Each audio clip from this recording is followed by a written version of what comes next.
forever. It took me days to get back into my body. To take a step back for a second here, can we all appreciate how epic his editing is? I mean, this is pretty good. Also, the first time I saw this, I was like, holy shit, how high did this dude jump for this video? This man may be old, but he's still got it. But after watching it a couple times, I think that he's reversed the video and he's jumping off of something high onto the ground. Either that or this whole thing's real. I can't discount that possibility. I like this guy's videos a lot because I feel like we actually are cut from the same cloth in a way. I have always been obsessed with visual effects. I had a YouTube channel for this kind of stuff when I was a teenager. I would do this type of stuff, practice visual effects. I would do tutorials for effects. Hey everybody, this is Danny Gonzalez, and today I'm going to be doing an After Effects tutorial. I would watch every behind the scenes of like blockbuster movies that I could get my hands on. So I admire this dad's passion. It kind of takes me back in my own life to a simpler time. So I guess what I'm trying to say is, I'm pretty excited for this one. My favorite of his TikToks was the UFO one, so that's the one that I want to replicate. I'm gonna have like a UFO or a giant spaceship in the background right here. I'm gonna walk up and I'm gonna teleport onto the spaceship and blow it up or something. One thing I really want to replicate is how casually he did it. Like he didn't even know that it was about to happen. I think I just want to kind of like casually stroll up to the camera, kind of maybe wink at the camera. Or no, winking would imply that I know something is gonna happen. Maybe I'm just having a stroll, having a great day, and then I teleport up to the UFO. Would it be funny if I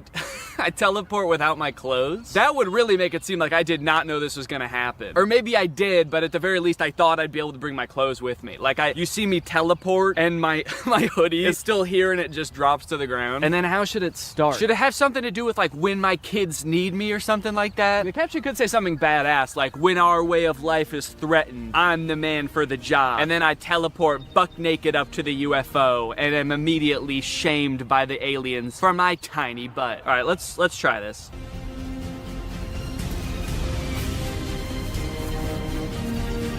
Okay, and then I'm gonna take off my hoodie, put it right where I was, and then drop it.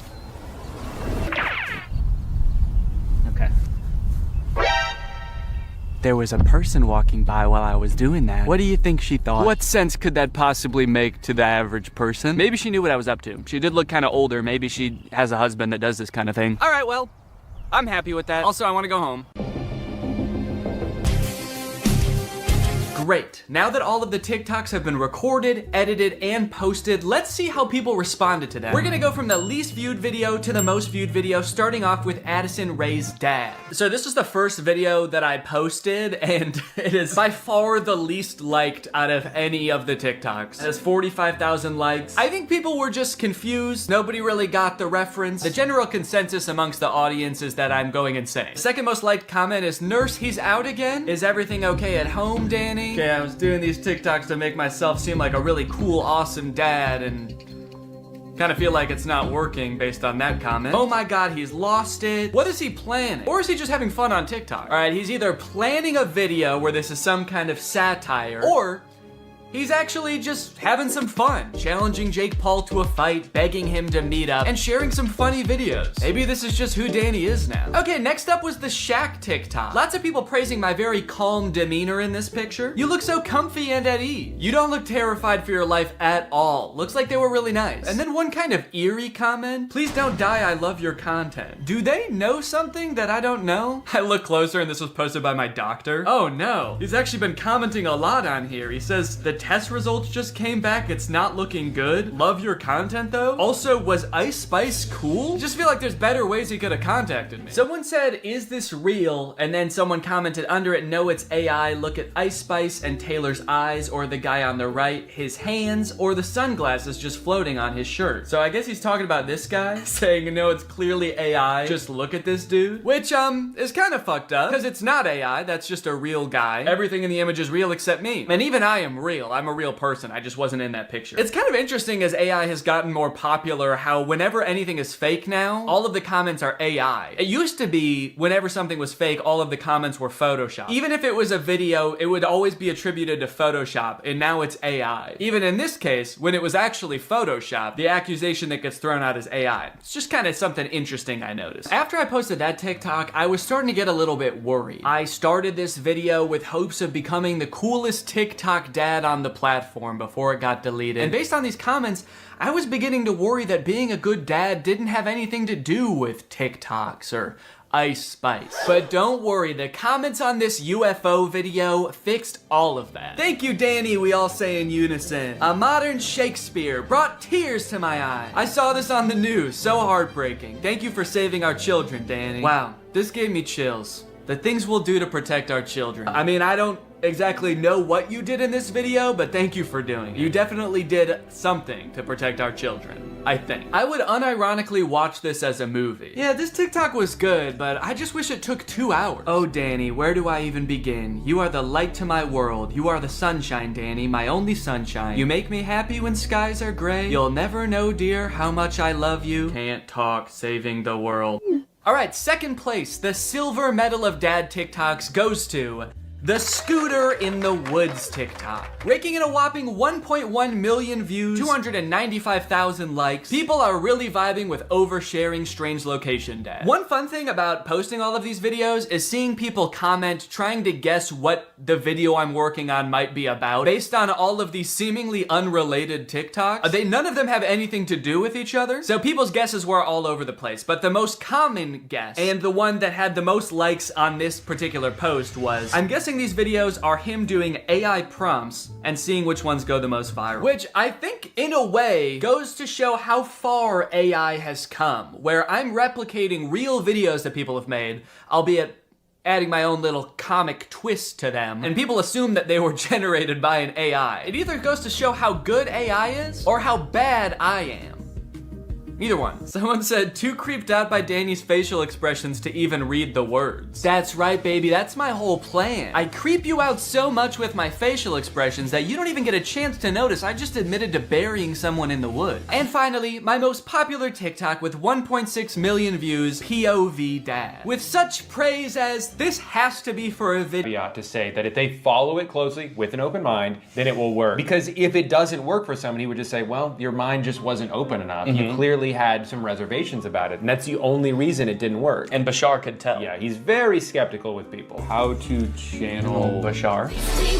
So it looks like there's only one person in the world who even thinks Bashar is 2 shirts. He has 1 shirt, but it changes colors when he channels Bashar. Would we go insane if we saw a video of Bashar? That's a great question. I was wondering if we would go insane if we saw a video of you. Of you? Oh, he's channeling Bashar. So I think Bashar is speaking through him. It depends on the mechanism used to capture the image. I mean, I have to imagine that there is some pre-existing lore about Bashar that if you were to see his face, you would go insane, and that's why he has to be channeled through people. Right. And so that's why she's asking this question. I like to imagine that she just came up with this out of nowhere off the top of her head. Hey, I really love everything you're preaching here today. I just want to know, like, would someone go fucking crazy if they saw Bashar in real life? And he's just like, It no. depends. It depends on if they have an open mind or not. Also, BasharStore.com? Yeah, that's where you can buy Bashar. Okay. I didn't think that this guy was like grifting at all before, but now I'm a little worried. Oh! Do you want to go back to 2011? How about 2003? How about 2000 through 2003? RSVP to Bashar? Yeah, the session looks like it's taking place about a month after September 11th. Unrelated. So I have to stream him channeling Bashar? I feel like I should be able to just channel Bashar myself. No, I think you're gonna need to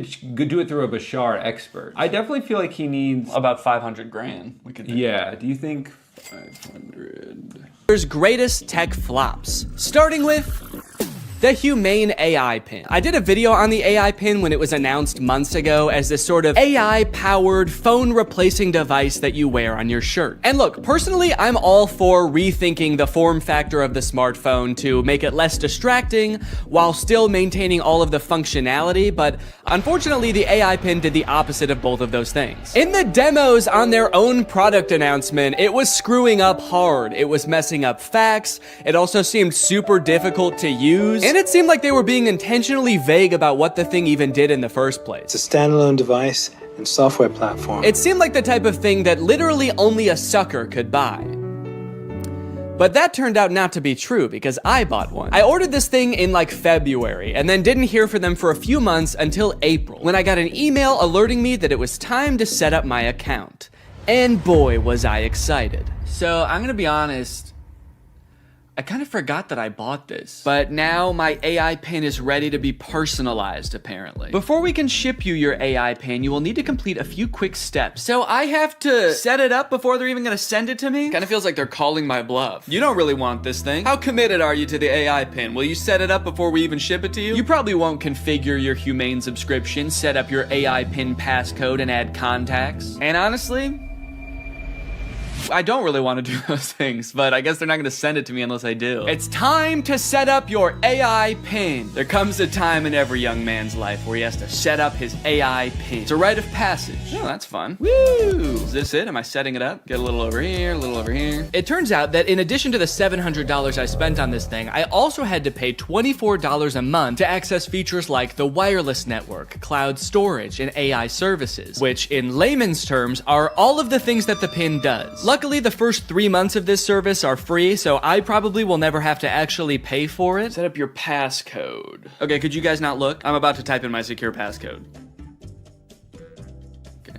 Your passcode is easy to guess. Consider setting a more secure passcode. Yeah, but could it be so simple that it's actually, you would never guess it? All right, I'll change it.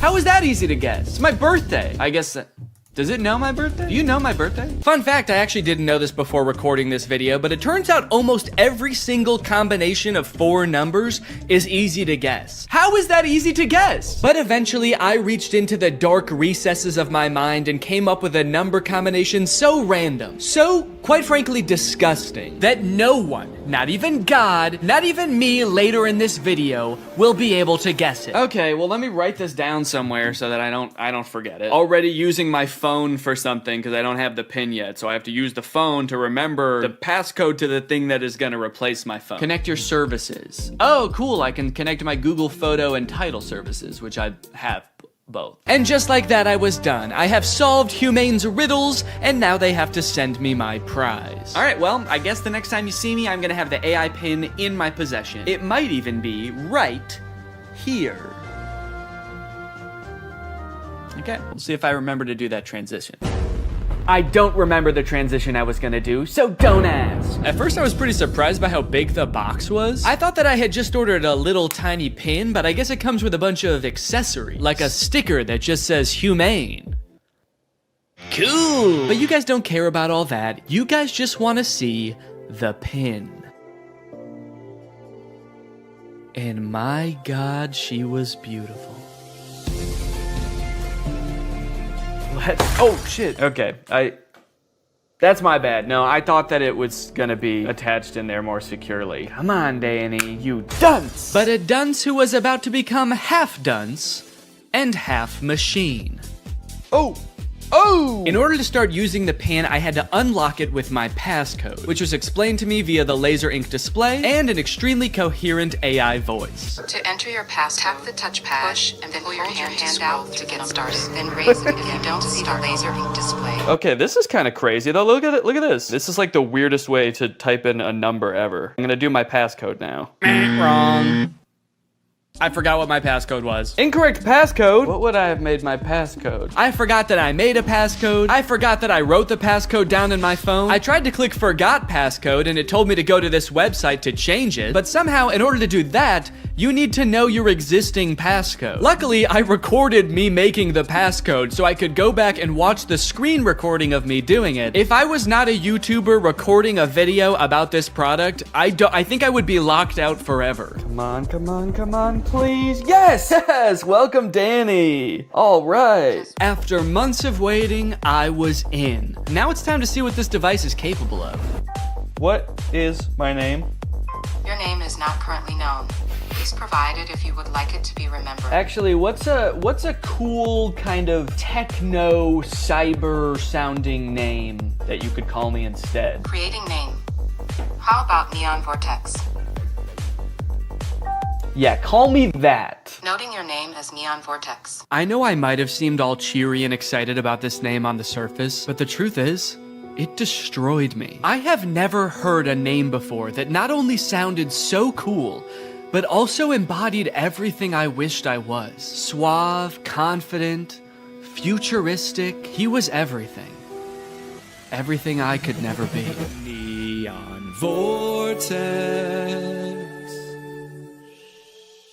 This is the home screen. I'm all caught up, whatever that means. Nothing to report here, man. Don't worry. You've got nothing to worry about. Your AI pin needs to cool down for a few minutes.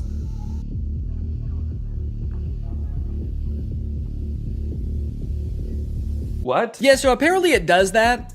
Like a lot. If you use the display for more than 10 minutes, or the pin is in close proximity to a heat source, such as, I don't know, the human body, then it'll shut itself down so it can cool down for a few minutes. But hey, man, that's fine with me, you know, that just gives me more time to think.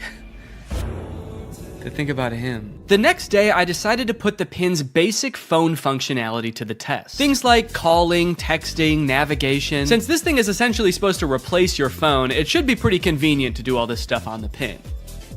It should be. The weird thing is it seems like you can't make any changes to the pin on the pin itself for some reason. So if you want to change any settings or add contacts, which I needed to do to test this as a phone, you have to use Humane's web portal on an inferior device like a computer or a phone. Gross! Not a great start for the pin, but now that I have done that, I should hopefully never ever have to use one of those ancient relics again. It's just one flashing green speck over here. I guess the laser ink display is already kind of messed up. Probably not a good sign for this technology, but you know what? This is a new thing, this whole laser ink display, so I will, whoa. Cowboy Carter, time to strike a match and... What am I playing? Beyonce? And Dolly Parton. Don't know how I started playing that. Guess that's just a feature. If you make just the right gesture, it'll start playing the newest Beyonce song that exists. All right, let's start off by trying a phone call on this thing. I'm gonna try to call my wife Laura to tell her that I miss her. Call my wife. I'm sorry, I couldn't find a contact for my wife. Okay, fair enough. It doesn't know who my wife is, so I'll just tell it. If I tell you who my wife is, will you remember? Your AI pin can remember who your wife is if you provide the information. Excellent. So I told it, my wife's name is Laura. Please remember this. It's very important to me. Updating memory, noting that your wife is Laura. I wish people said that every time you told them something important. Updating memory. Yo, what's up, dude? My name's Paul. Updating memory, analyzing Paul. Great, so now we're both on the same page. My wife is Laura, and I want to call my wife. So now it will call Laura, right? Call my wife. Multiple matching contacts. Which one do you mean? Laura Fuexlow or Claire? What? Claire? The girl I went to college with. Unfortunately, I did have to go back onto my computer to figure this out. And amongst all the data stored within my portal, like my name being Neon Vortex and the tunes I've been rocking out to lately, was the answer. My wife's name, according to the pin, was Lore. It thinks my wife's name is Lore. No, that's simply not correct. So I went ahead and fixed it in the portal, you know, that's what the portal's there for. So I fixed it, I changed it, and now it's gonna work. Call my wife. There are multiple matching contacts.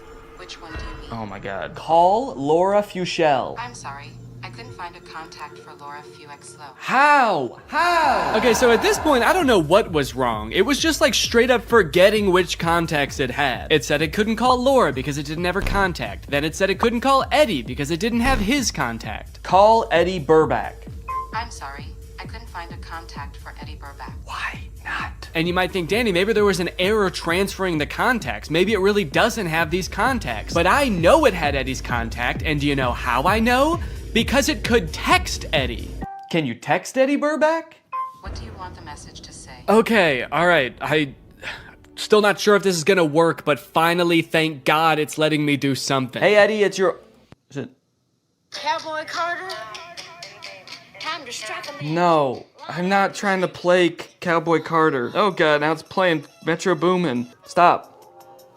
Anyway, eventually I sent the text to Eddie. It worked. I didn't have any way to know it worked because there's no screen on this device. You can't see what the message you sent said or anything. So I guess you just gotta hope and pray it goes through and accurately transcribes what you said to it, which frankly I am not confident in after the whole lore debacle. Okay. Eddie just texted my actual phone and said, I know you made a video on the pin and I'm positive this is you, but it still feels like a scam, LMAO. I'm too scared to text back to a random number claiming to be my friend. Regardless of scaring my friend, the text went through. This was a huge confident boost. Time to try calling my wife again. Call Laura.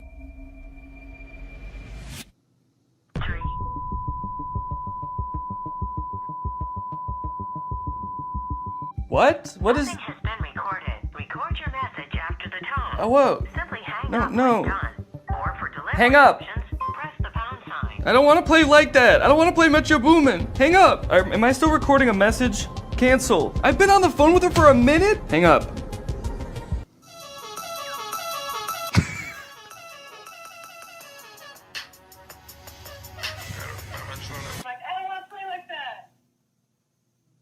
It was some man being like, I don't want to play like that? I don't want to play like that. I don't want to play with your boom man. Hang up. Am I still recording a message? Okay, well, yeah, I'd say that was a success. I'd seen a few demos online of Humane's GPS navigation solution. And while it did seem kind of annoying to have to hold your hand up like this the entire time, it seemed pretty doable. As long as they stuck to this, it didn't do anything crazy like, I don't know, going in a completely different direction and making it borderline unusable. So to test it for myself, I drove to a part of town I don't know very well, about a mile away from the nearest Smoothie King with hopes of the pin guiding me to a delicious, delectable treat. Navigate to Smoothie King? Head north on South Columbia Street towards East Gardner Road. Turn right onto East Gardner Road, then left onto South Washington Street. Follow South Washington Street and turn right onto East Chicago Avenue. It just gave me all of the directions at once. I wasn't ready for it. What, am I supposed to have a notebook to write that down? Also, sorry for the noise. If you live in Illinois or one of the surrounding states, you know, it's cicada season. It's the year of the cicada and they're everywhere. Oh. One just landed on my shoe and then got pissed off that I moved. Eventually, I realized if I look at the laser display, it displays the directions, but not like it did in any of the demos. It just gives you a block of text with every single direction written down. If you're in the shade, that is. If you're in the sun, it gives you nothing. Can't see anything. I was very confused by this and thought surely this could not be right. What happened to all those demos? So just to be sure I wasn't missing something, I asked it again, and this time I got an even stranger response. Directions to Smoothie King. For accurate and up-to-date directions, consider using a map service like Google Maps or a GPS navigation. What? Can you give me step-by-step walking instructions to the Smoothie King? For step-by-step walking directions, it's best to use a navigation app like Google Maps for the most accurate and up-to-date route. I thought you had navigation instructions. What? So now not only was it forgetting things that it could do in the demo, it was also forgetting that it just moments earlier had given me step-by-step instructions. This thing was regressing at a rapid rate, and if I ever wanted to get to Smoothie King, I was just gonna have to use the directions on my hand and go. Okay, well, I guess I'm just gonna use those written out directions, which start with head south on this road, Columbia Street, and I actually don't know which way is south, so I guess I just have to use the sun to try to figure that out. So the sun is directly overhead. What does that mean? Okay, while I'm walking aimlessly, I just got a text from Laura. So I'm gonna use a feature that I've seen them use in the demos where you tell it to catch me up on all my notifications. Tell me what I missed. And it's supposed to like summarize all your notifications. Since I just have one, I assume it's just gonna tell me what Laura said. Can you catch me up? Your message to Laura FuXFlow says, can you catch me up? Okay to send. No, I want you to tell me what Laura said. What did she say? Can you tell me what she said? Finding Laura. Finding Laura? Laura asked, okay, hello, what we thinking about lunch? Oh no, guys. I told Laura that I was having a smoothie for lunch, and now she's saying that she wants a smoothie for lunch too, and I didn't have the heart to tell her that I was just meandering aimlessly down the street with no clear end in sight. And I told her I would get her one, which means I'm on a time crunch now. So that's when I had to kick it into high gear. Walking under the beating sun, through a sea of cicada corpses, I trudged, and I trudged. Then I realized I had been walking the wrong way for 10 minutes, so I trudged the other way. And after about 35 minutes, I finally made it. I got my smoothies. Let's go. Let's go. Take a picture of my smoothies.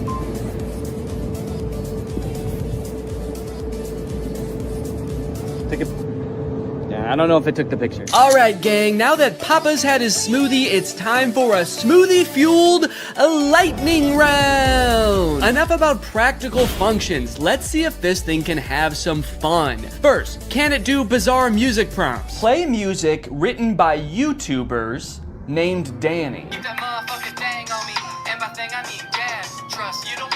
Wow, I don't think my music has ever sounded quite this bad. Yes! Can it detect food like in the commercials? Can I eat this?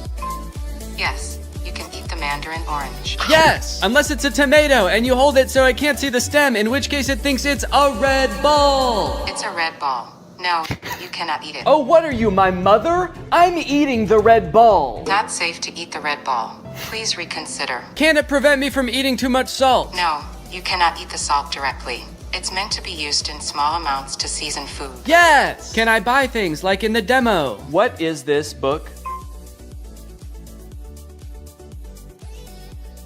Okay, by this point I probably just could have read the title. Titled The Sneetches and Other Stories. How did it know?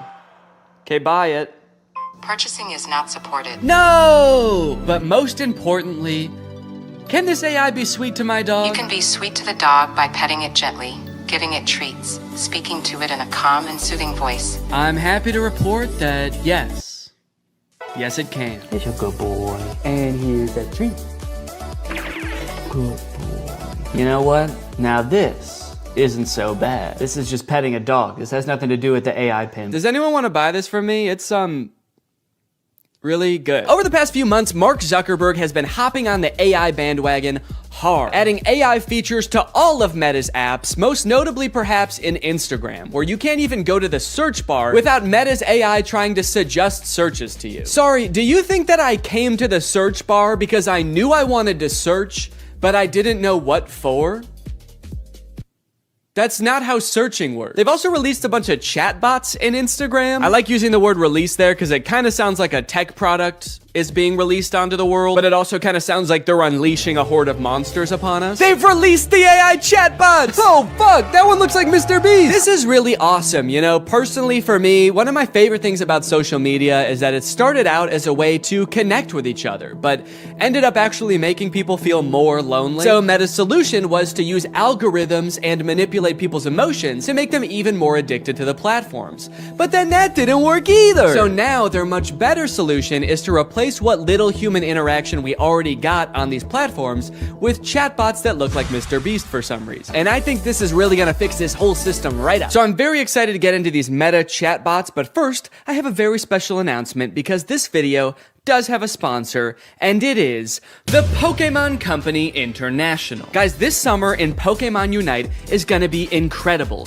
You got Ho-Oh sweeping in, and you can snag it for 0 cost. You also have a very cool looking Dark Lord style Charizard Hollowware, which is so cool, and I wish somebody would call me Dark Lord style just once in my life. This summer, you could catch me roaming around the gamer world. My trainer's name is Danky Gonky. Go ahead, hit me up, add me to your squad, let's go and do some battles together. There's a challenge called the Divine Forest Challenge that lets you trade for a Ho-Oh's license, and guys, let me just tell you, Ho-Oh's no joke. Bringing back defeated allies with its Unite move, Rekindling Flame. You got other sick moves like Sky Attack, Fire Spin. You're gonna be unstoppable with this thing. This game is just busting at the seams with gifts, daily free prize machine ball throws that promise a Hollowware treasure. So if you want to hop into the game, click the link in the description, get into the Pokemon world, and make this a summer to remember. Again, click the link in the description to get Unite today. It's totally free to start on iOS, Android, and Nintendo Switch. And now let's talk chatbots. I'm still actually not sure what the point of adding these chatbots into Instagram is, so I asked it, what can you do? To which it responded that it can help in a variety of ways, from helping to plan a vacation to creating art, which is actually kind of a crazy coincidence because those are the exact two things that I would literally never want an AI to do for me. It went on to say that its strengths are answering questions, generating text and images, and just chatting. But at this point, all I could think about was the fact that it told me it could plan a vacation. I thought there was no way it could actually do that. And I was right. Can you help me plan a vacation? I'd be happy to help you plan a vacation. To get started, I'll need to know a few details from you. Here are some questions to consider. Where are you interested in going? How long do you have for vacation? What type of vacation are you looking for? What is your budget for the trip? Are there any specific activities? Do you have any preferences for accommodations? So I'm gonna say I want to go somewhere fun and tropical, a nice getaway for me and the family. I'd like to stay at a hotel for 5 days. With all of this information, it suggested a few tropical getaway locations like Hawaii, Cancun, Phuket. But then it said something that I did not expect. It says it can also help me with booking flights and hotels. How can Instagram book me a flight? I'm calling its bluff. I actually don't think this has the capability to do that because why should it and why would it? So I'm gonna say, okay, book me a flight for next week to Cancun and book the hotel. For flights, I recommend checking out websites like Expedia, Kayak, or directly on airlines websites such as American Airlines, Delta, or United. Yeah, great idea. That's what I would have done anyway. That's like if I went up to an old lady who needed help crossing the street, and I said, "Excuse me, ma'am, can I help you cross the street?" And she said, "Oh, thank you, young man, that would be lovely." And then I said, "All right, just put one foot right in front of the other until you get to the other side." And then I gave her a little shove, and I went on my way. Oh, good, it also listed hotel recommendations and then said you can book hotels through websites like link unavailable, or directly to the hotel's website. Thanks. Let me know if you'd like more recommendations or help with booking. Nah, man, I'm good. Okay, so maybe it lied about like the very first thing it said it could do. That could mean that this is a very poorly built tool that doesn't know nothing about crap. But on the other hand, it could mean that this is a very well-built tool that is evil and designed to lie. So I gave it another chance and asked it to entertain me with a game. Let's play a game of treasure hunt adventure. I'll be the game master and describe a scenario, and you decide what actions to take. Okay, pretty cool. This is like one of those old school text-based adventure games. It gave me this long introduction about how I've heard rumors there's a treasure hidden in the jungle, guarded by an ancient temple. It's really trying to set up this mystical world for you to explore. And then it gives me some multiple choice options. I am curious if I can pick options that aren't one of these options. I'm just gonna say, I find the treasure and go home. It's really thinking about this one. It's like, what is it? No, you can't do that. Congratulations, you've reached the treasure! Dang, dude, this game was easy. Would you like to play again or try a different game? No thanks, that was too easy. But it's not just the meta AI. That's not the only AI on Instagram you can talk to. Because a few months ago, Instagram licensed the likeness of a bunch of celebrities like Mr. Beast, Paris Hilton, Tom Brady, so they could make these AI influencers that just have the same face as these celebrities. So here's the Instagram profile for Comedy Zach. He looks exactly like Mr. Beast, but his name is Zach, and he's an AI managed by Meta. He says, "Message me to get roasted." Then you've got Brew, who is Tom Brady, but instead of a football player, he's a sports-obsessed trash talker. Step into the Brew zone and prepare to have your sports takes flame roasted. Wait, why do both of them roast you? Why are both of them mean? This AI gives fans a chance to talk to their favorite celebrities, and just like they would be in real life, these AIs are mean. They don't have time for you. So you can message these characters, but then they also post occasionally. I think these are all just AI generated images. So I guess Zach is supposed to be some kind of Instagram comedian. He posts funny things like this burger with googly eyes. Pretty funny, dude. This is peak Instagram comedy. He posted this picture, "Unleashing my inner beast one cannonball at a time." I think this is supposed to be him, but that's definitely not Mr. Beast. It's like AI generated Mr. Beast. I went to send Zach a DM, but before I could think of what to say, I noticed that he had already DM'd me. "Hey, I'm Zach, the big brother here for the jokes, the banter, and not the feels. LOL, what's up?" He's the big brother here for the jokes? He's like the big brother I never had. I do have a big brother, but he wasn't for the jokes. At the bottom of the chat, there's some suggestions of what you can say to him, just to get the ball rolling. And for some reason, despite Zach just saying that he's not here for the feels, the very first one is, "I need cheering up." So I picked that one. "Hey, what's going on? I'm here to help. You know I'm always good for a laugh. Let's get this party started." So he wants to know what's going on, and he's here to help, but he also wants to get the party started. He's like, "Hey man, calm down, alright? You can tell me anything, as long as it's over a couple of beers and some music." And you're like, "It sounds like you actually don't want to hear about my problems at all." And he's like, "What? Dude, are you still upset? I thought we got over that." "Okay, what's going on?" I'll say, "I just got roasted by my friends, and it really hurt my feelings. They roasted me so hard, and I'm really sensitive to that sort of thing. I can't take it." Oh, I accidentally said I can take it. "They roasted me so hard." I can take it. I can take it. I'm fine. Ouch, that sounds rough. I feel you. I've been there too. Sometimes friends can get a little too comfortable and forget that their jokes can hurt. But hey, at least they think you're cool enough to roast, right? Yeah, I guess so. That's a good way to think about it. Maybe getting roasted just means I'm cool. Let's test it out. Give me your best roast.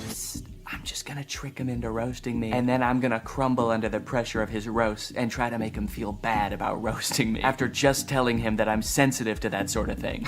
Wait, what? He said I'm not gonna roast you. That's not my style. Not your style? Yes, it is. Doesn't it say on your profile, "Message me to get roasted"? I'm here to make you laugh and feel better, not hurt your feelings. Let's stick to some good old-fashioned teasing and jokes, okay? No, seriously, I can take it. Your bio says you roast people after all. I don't roast people who are already feeling down. That's just just mean. I'm here to lift your spirits, not kick you while you're down. Okay, fine. Do some jokes, joke boy. Oh, okay. Here's one for you. Why couldn't the bicycle stand up by itself? Because it was too tired. Get it? Too tired? This is like if Mr. Beast took anti-charisma pills. You look like Mr. Beast. Oh, I just said you like Mr. Beast. God, I'm bad at typing. Okay, I'll say you look like him. LOL, I wish. Mr. Beast is a billionaire, and I'm just a guy who loves to make people laugh. But hey, if I had his money, I'd definitely give it away like he does. That guy's a hero. I wonder if they had some kind of thing in the contract where they had to make sure that the AI will never talk bad about the person that they're impersonating. He's like, Mr. Beast is the best, and he's handsome. And yeah, I would let him run me over, if he asked. Now that he'd told me a couple of jokes and we'd bonded over our love for Mr. Beast a little bit, I really wanted to hear one of his famous roasts. So hopefully by now he's forgotten that I said I was sensitive to that sort of thing. Okay, I feel much better now. Roasting time. Nah, I told you, I'm not gonna roast you. It actually is kind of hurting my feelings a little bit that he won't roast me.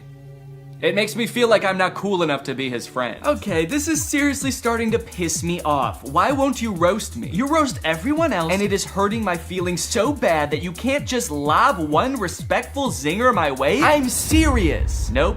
Not gonna do it. Let's just stick to some good old-fashioned joking around, okay? Wait, what? I said, all right, this is lame, let's do something, because I wanted to do something else. Maybe he could, play a game, maybe he could tell me a story. So he said, how about some comedy? I've got 1 million of them. Why couldn't the bicycle stand up by itself? Because it was too tired. All right, well, maybe Brew will roast me, because I haven't told him that I'm sensitive to that sort of thing yet. Hey, it's Brew, your opinionated sports debater. What's your favorite team? How are they looking? Okay, I'm gonna say big Cubs fan, roast. What's up, Greg? Lately, I've been seeing a lot of discourse around alpha male podcasts on YouTube. I've seen a lot of really good commentary videos talking about these insanely misogynistic podcasts where the hosts, under the ruse of giving dating advice for men, will basically just insult women for an hour straight. Guys, here at the Fit Wolf podcast, we know that the dating game is tough these days, Men don't know what women want and are finding it harder and harder to find a good girl to settle down with. So tip number 1 to finding a good girl is invent a time machine. Invent a time machine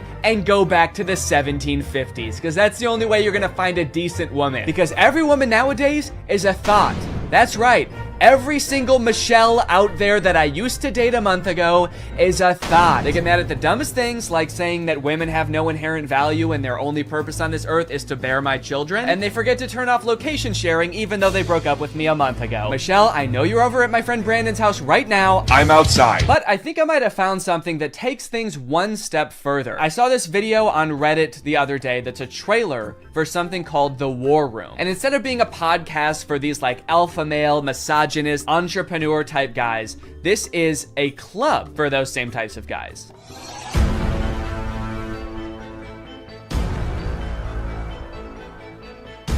After I joined The War Room, that was the year I made $100,000. On the surface, this kind of just seems like a trailer for a club where you get to hang out with a bunch of bald guys and smoke cigars and talk about business and making money. 1 year ago, I did not even have a business. I didn't make money. Now I make 5 figures every month. I didn't have a business. I didn't make money. I didn't even want to start a business before I was forced to join the War Room at gunpoint a year ago. But now, I have a business where I'm selling fitness products to all of my friends. And if I get them to sign up too, and their friends to sign up too, and their friends to sign up too, I could be making minimum wage. But if you watch a little bit longer and you look a little bit closer, there's more here than meets the eye. For example, quotes like these. Making money is easy. You just take it from somebody. Doesn't sound like making money. That just sounds like stealing. In the War Room, you learn how to be James Bond, where you can just pick up any weapon and use it. I'm sorry, I think I'm struggling to see the connection between business and knowing how to use any weapon. Is the War Room an actual militia? I was just assuming the war in War Room was just for branding because men like violence, but now I'm kind of scared. It keeps cutting back and forth to like shots of them shooting guns. I'm a little worried about making this video, honestly. Usually when I make commentary videos, the biggest thing I have to worry about is getting a copyright strike, but now I'm worried about getting a drone strike. A lot of times, like, the alpha male types will use metaphors like talking about how we're like wolves, or like how love is like a war. So I assume this is like a metaphor, like business is like war and dating is like war. But the War Room is like war is like war. Get your gun, dude, we attack at dawn. A lot of people had a bad time in college. I was not one of them. And I quitted a lot of that. Did that guy just shoot fire out of his hands? What does that have to do with any of the skills you learn in this club? I didn't know anything about business before I joined the War Room, but I've been a member for 5 months and Now I'm a wizard. How does being a wizard help you with business in any way? Does being magic help you organize your finances in some way? Who said anything about business? You did. That's what this club is about, isn't it? That's it. This interview's over. Okay, I'll stop. Give me money now. Definitely makes me want to join. You got dudes shooting guns, swimming, doing group exercises on a hilltop, watching other people gamble, smoking cigars. It kind of just seems like one super long bachelor party for men whose wives have already left them. And then at the end of the video, it gives you the URL to sign up. It says 54 countries, 1,000 members, and resist slavery. That's the last thing it says in the whole video. It says resist slavery, and then the video ends. And it's like, yeah, I will. I am. So I keep saying this club is about business because that's kind of what the trailer was implying. It's about like networking with all of these rich, influential people, making money, stealing it from people, using your magical powers to steal money from innocent civilians. But if you go to their website, there's not really any reference to business, which is confusing. And the description on their website says this: the War Room is a global network in which exemplars of individualism work to free the modern man from socially induced incarceration. Okay, but like, what do you guys do? Like, if I join, what do I get to do? I get you're gonna free me from socially induced incarceration, but what does freedom look like to you guys? Is it like, am I quitting my job to go to a cigar pool party? This package costs £4,000, and they have packages on their website that go up to £7,997. Do any of these guys not see the irony and being like, individualism rules, dude. Society is like jail. If you conform to society, that's like being in prison, basically. You're basically a slave at that point, while also being like, yeah, I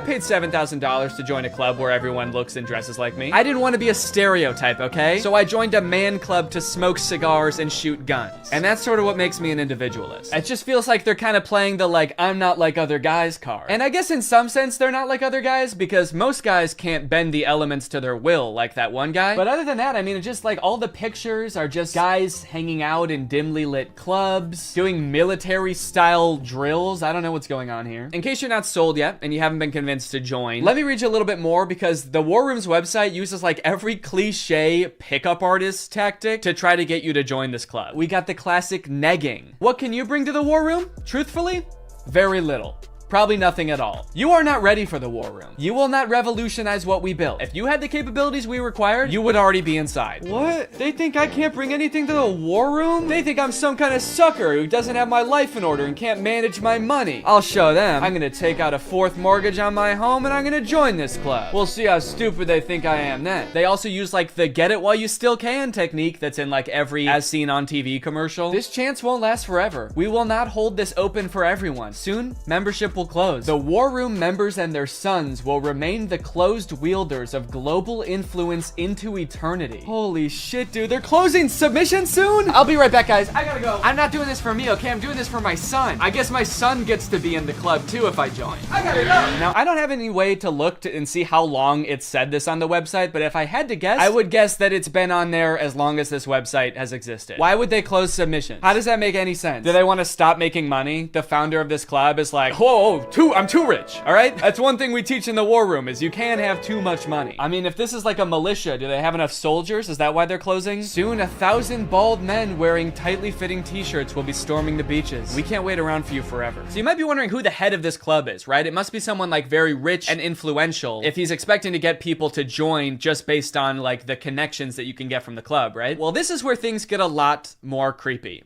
And also not monetizable. This is the part that is the reason this video probably doesn't have ads on it. My name is Andrew Tate. I'm a retired 4-time world champion kickboxer who is now a multimillionaire, and I'm the most competent person on the entire planet to teach you about male-female interactions. How did I become rich?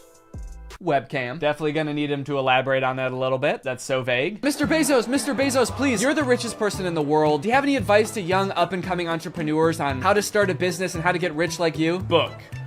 Huh? Book.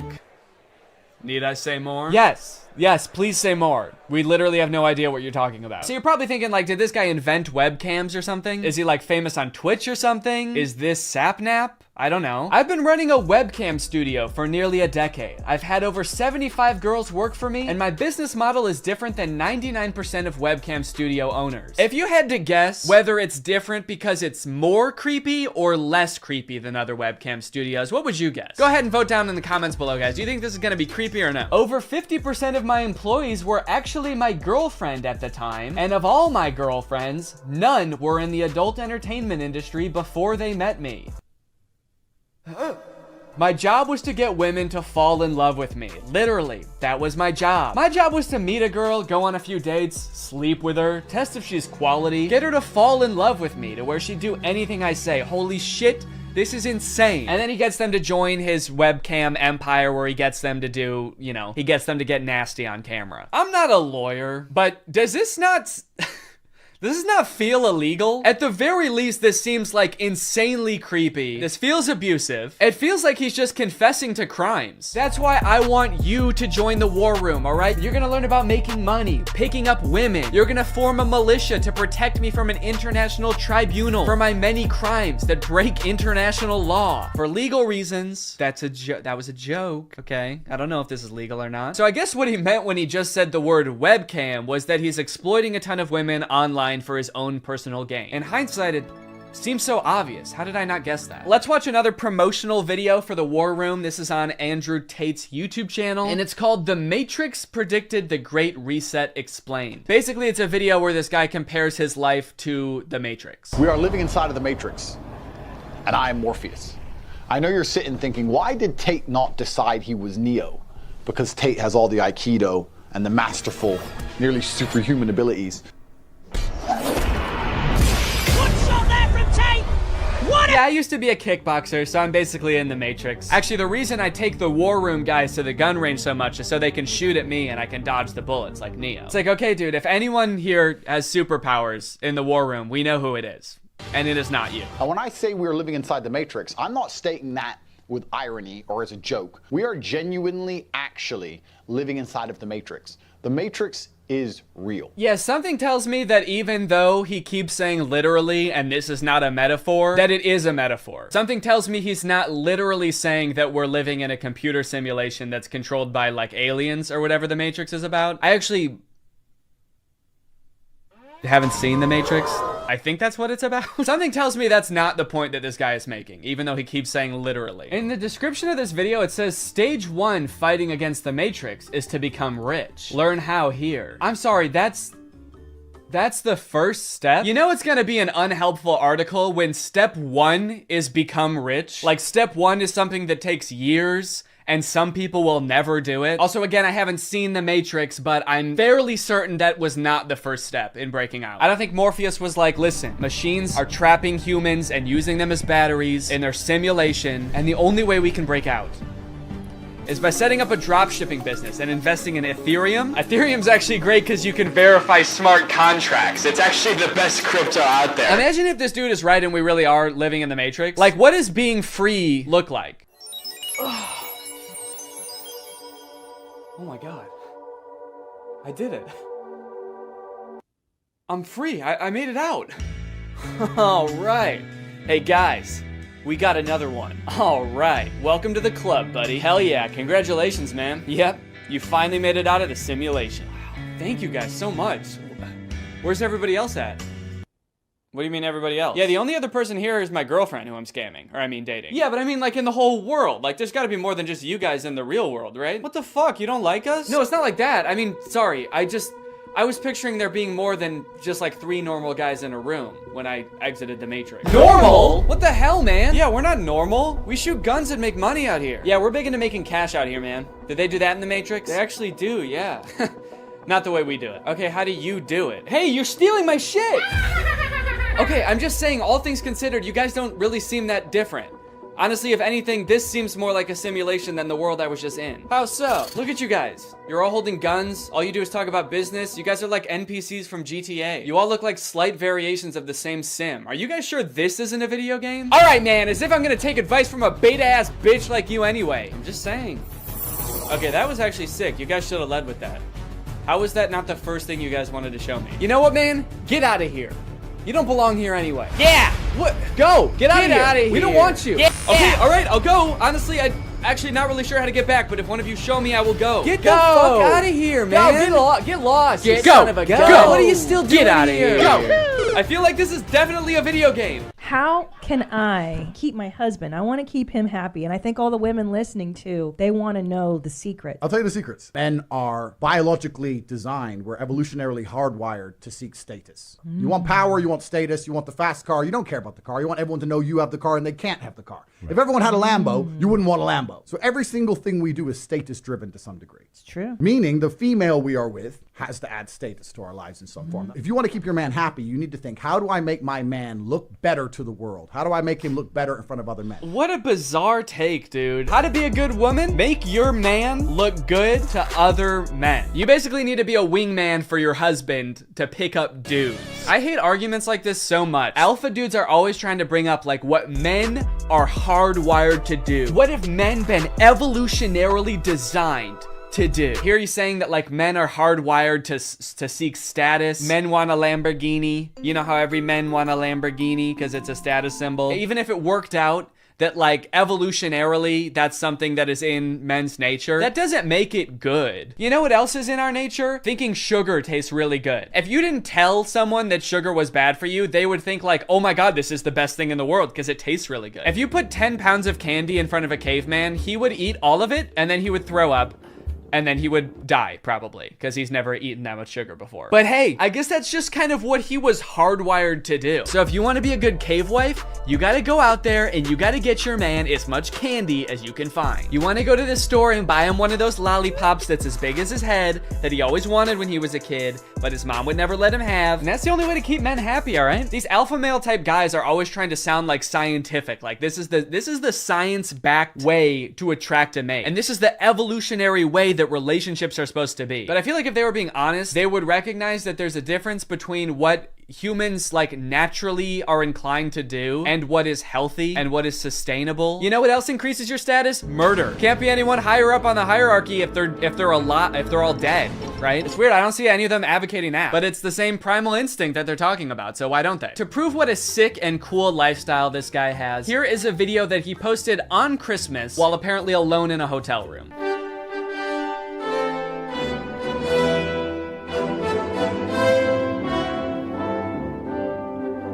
Merry Christmas. I think a lot of people have the wrong idea about me. They look at me and they go, you hear about that Tate guy, you know, he's the 4-time kickboxing world champion, he's tall, he's strong, he's smart.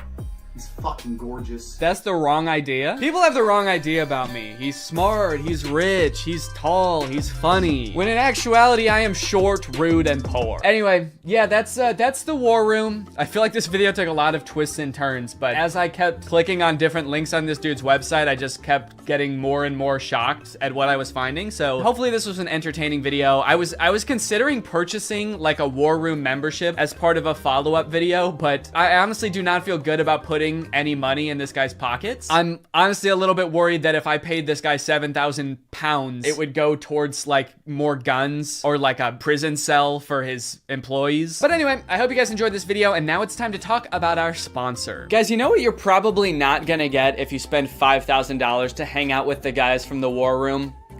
Delicious home-cooked meals, which is why I thoroughly believe that today's sponsor, HelloFresh, is a much better investment than the war room. HelloFresh has been a longtime sponsor of the channel, and I love their service. Every week, they send you 3 delicious meals that you get to cook at home with all of the ingredients pre-portioned, so you can skip all of the prepping and planning and going to the grocery store that, if you're like me, stresses you out about dinner time. HelloFresh is equipped to be able to serve a bunch of different lifestyles. With fit and wholesome recipes and low calories or carbs, you can indulge in delicious meals without having to worry about breaking your diet. My favorite things about HelloFresh are that 1, I only know how to cook a handful of things, and HelloFresh has a huge variety of recipes. Like every week you get to choose from something different. And 2, they're a super sustainable option. The packaging that they send you your food in is already recycled content, and HelloFresh cuts down on your food waste by 25% over grocery shopping. Cooking with HelloFresh is fun and honestly super easy. Anybody can follow the instructions and it'll kind of make you feel like a chef. So if you want to check out HelloFresh, then go to HelloFresh.com trulygreg16.com and use my code trulygreg16 to get 16 free meals and 3 surprise gifts. I don't know what the surprise gifts are, but if it's anything like their food,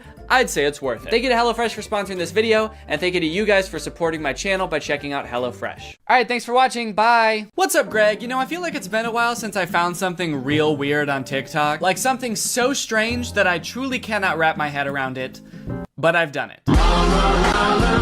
It's 2 twins on TikTok, which is not uncommon for twins to blow up on TikTok, but these twins are different because these twins are in love. Aww. That's so cute. With each other. What? Oh, yeah, I know.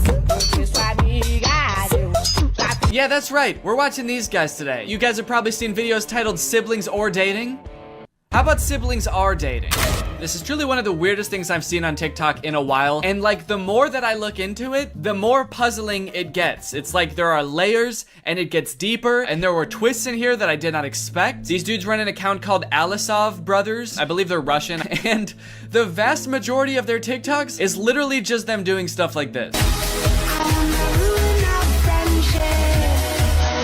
I mean, like, being about to make out with each other, not dentistry.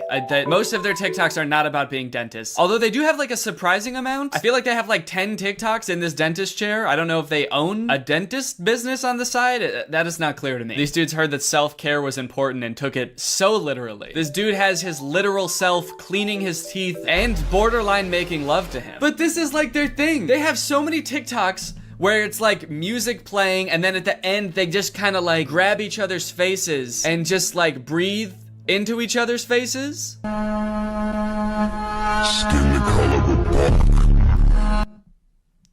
Oh, nice. Nice, dude, that's awesome. Has your brother ever been so right at math that you wanted to make out with him? I guess that's kind of the relatable angle they were going for here. Every video I watch, I feel like peels back another layer of their lives, revealing another even more confusing layer.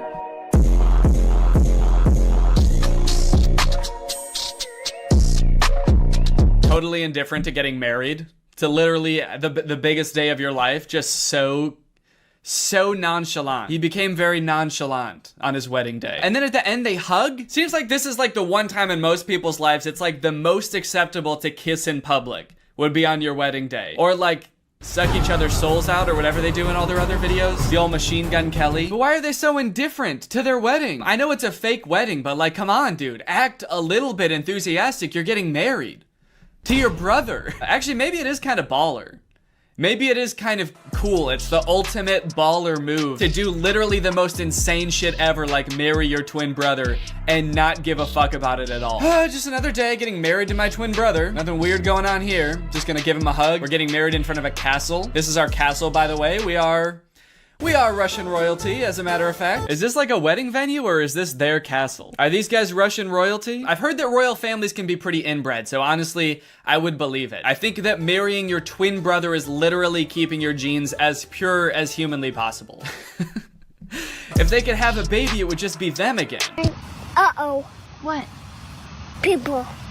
Oh no, people. Oh no, people are gonna see us almost kiss. No! Okay, thank you. I appreciate the modesty.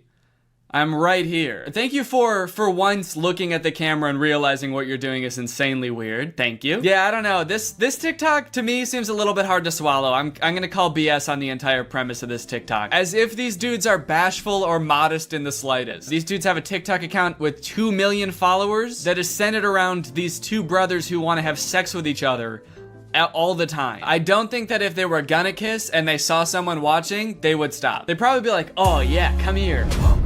Oh shit, someone's watching us. Hell yeah, dude, let's traumatize this guy. Okay, so clearly whatever's going on here is just like for shock value to get views on TikTok. I'm gonna give them the benefit of the doubt and assume that whatever this is, it's not like a real romantic relationship. It's just these 2 brothers who thought, hey, if we do this like weird shit, we can probably get really famous on TikTok. And I guess they have like 2 million followers, but like this video has 70,000 likes, which on TikTok is not that much. And some of their videos have like 7,000 or 8,000 likes, which I don't know about you, but to me, makes this a lot weirder. Like, people will do weird shit for fame and millions of dollars all the time. You can't stop people from doing that. But for like 5,000 likes? You're gonna make the whole world think that you're in love with your brother for 5,000 likes? Is it worth it? It'd be funny if this is them just realizing that people can see all these TikToks. They're like, oh fuck, we've been posting these to a public audience? Oh, that is not good. I thought these were just for us. Cause yeah, man, I don't know. I just have a hard time believing that this would ever be the reason that you were outcast from society and had to run away together. These twins just robbed a bank and ostensibly murdered somebody, and somehow it's the most normal thing they've done so far. Imagine seeing this in real life and having to be the person that reported this crime. All right, was there anything weird about the guys who did this? Yeah, there was a lot. Oh no, is this another set of twins? No! What are they gonna do? Oh man. Oh no. Those poor girls. They're probably acting in this TikTok, but I think the idea of them being so genuinely mortified about what's going on in front of them, is actually very realistic. I wonder who these girls are. How did they get them in on this? It's actually kind of weird because they're not tagged in the video. So I'm kind of worried that they're just like regular twins, like civilian twins, not influencers at all. How did they get roped into this? Hey, we noticed you guys are twins. So are we. We have like 2 million followers on TikTok. Do you guys want to be in a video with us? Oh, yeah, that's awesome. That sounds fun. What kind of videos do you guys make? Oh, just pretty standard TikTok stuff. We do like dancing, pranks, silly comedy skits, challenges, making out with each other. We want to make out with each other so bad, but we never get to. We're two horny twins that just want to kiss, but we can't. Two poor twins go back to their job the next day and their coworker's like, hey, are you guys okay? You're both acting really weird today. Did something happen? I guess it just goes to show that you never really know what someone's going through. It could be this. Do you think that the guy twins are kind of like looking at the girl twins wondering like, what are they doing? Why aren't they making out? Do these girls not know that this is what twins do when your other twin is tied up and he's got no choice? You put his arms around you and you breathe him.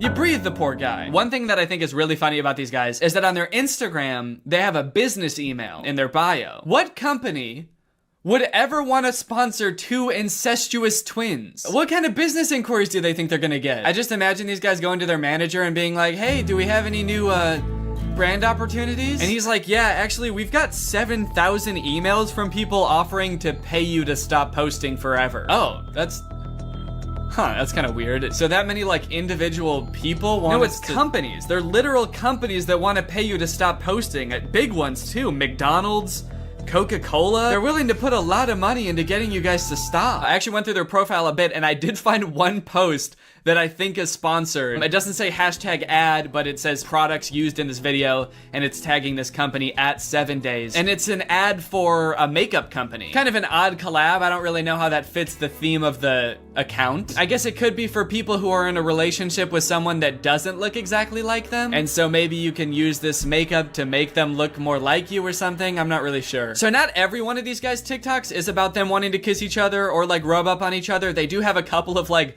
normal TikTok content, which I feel like given all the other stuff is even weirder. Like you can't just post a normal TikTok and act like all of that stuff didn't also happen. You'd think that being an incestuous twin would be enough for the TikTok algorithm, but I guess not. Even these guys have to, you know, branch out and diversify. I guess it goes to show how hard being a creator really is. They've got this prank video where one of the twins puts on like a scissor headband and then rubs fake blood all over him.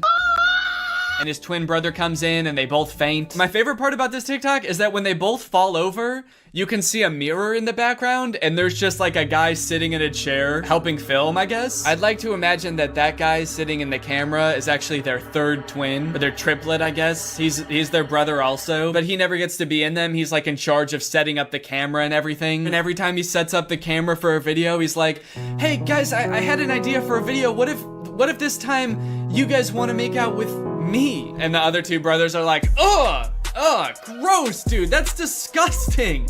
You're our brother. They've got another TikTok where this dude does the exact same prank again, but with this like eyeball sticking out of the head device, which is absolutely grotesque, I must add. And it's interesting because this time just one of the twins faints. I guess the pranker is getting a little bit used to it, but I got a feel for the twin being pranked. I mean, this would be a lot to walk in on. Walking in and seeing your brother, like literally with his eyeball hanging out, yeah, I would faint too. I would be horrified. I really feel for this guy. Plus, that's not just his brother, you know?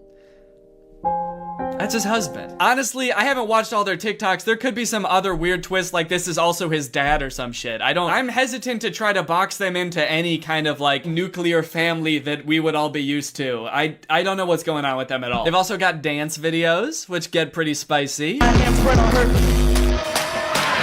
City talking, we taking notes. I like to imagine someone scrolling down their profile being like absolutely disgusted by most of their TikToks and being like, oh, thank God, finally a normal TikTok. Oh, fuck, dude. There's a comment on this one that says sus, but I'm starting to accept it. Is this how quickly as a society we become desensitized to things now? What changed? What made you start to accept it? I'm so confused. I feel like something must have happened to this person in their own personal life outside of watching these TikToks that made them accept it. Like maybe their brother got really hot all of a sudden and they were like, whoa, maybe I spoke too soon.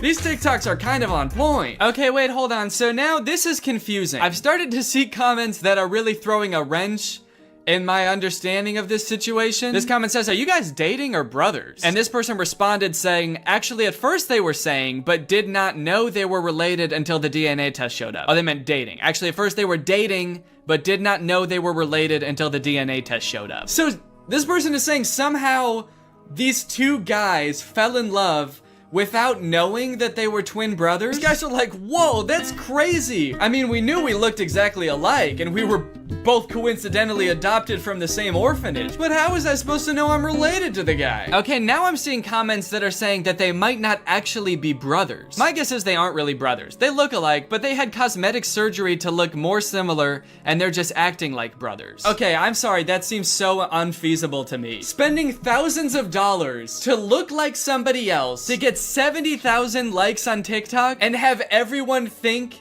that you're in love with your brother? Okay, this person said they are brothers, and then someone commented under that, if you look closely, they don't look anything alike. I think they just seem like it for clout. Maybe. And then someone else said, yeah, I've stalked them for the past 15 minutes, and honestly, they look alike, but not really like brothers. What? Are these guys not twins? Hold on, no. I've spent the past like 3 days watching these guys' videos. Are they not twins? Do they just look like twins because they wear the same clothes all the time? All right, I've been doing some investigation into the topic. Here's my presentation. Alisov brothers. Twins or just guys? Are these two genetically identical humans? Are these just two guys having fun, having a good time? In this investigation, I wanted to take a closer look at the two guys to see if they really look as similar as I thought they did. One of the tricky things about doing this is they never like have both of their faces right next to each other for comparison, like both looking dead on into the camera, both at the same distance. Kind of suspicious, no? Really makes you wonder. No. All right, let's start with the similarities. The similarities I think are pretty obvious. Take a look at this. In some pictures, their faces are virtually indistinguishable. Look at the noses. This is the same nose. The shape of the nostril, the curvature, that little swoop that makes it look like just like a ski slope. That if you were a little skier, you'd probably just ski right off, whoop, and then land in the twin brothers' mouth because they'd sort of be right next to each other like that. They've got the same eye color. Look at the ears too. I mean, that's like having the same nose and the same ears.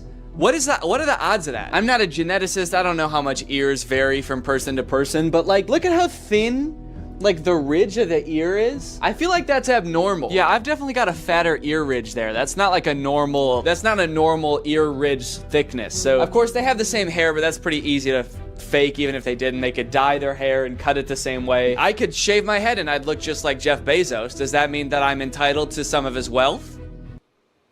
Now let's talk differences. Do the boys have different facial structures? I hope you can tell, but I've noticed in a few of their TikToks, one of them seems like he's got a lot slimmer face. It's very defined right here. This guy's face is a lot more smooth and a lot more round. In some of their videos, I've noticed that their eyebrows look different. This is a makeup one and it's before they put on makeup.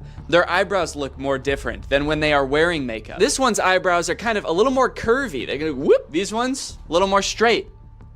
See that? Bing. So there are some differences. After looking at them for quite some time, there are some differences. But does that mean they're not twins?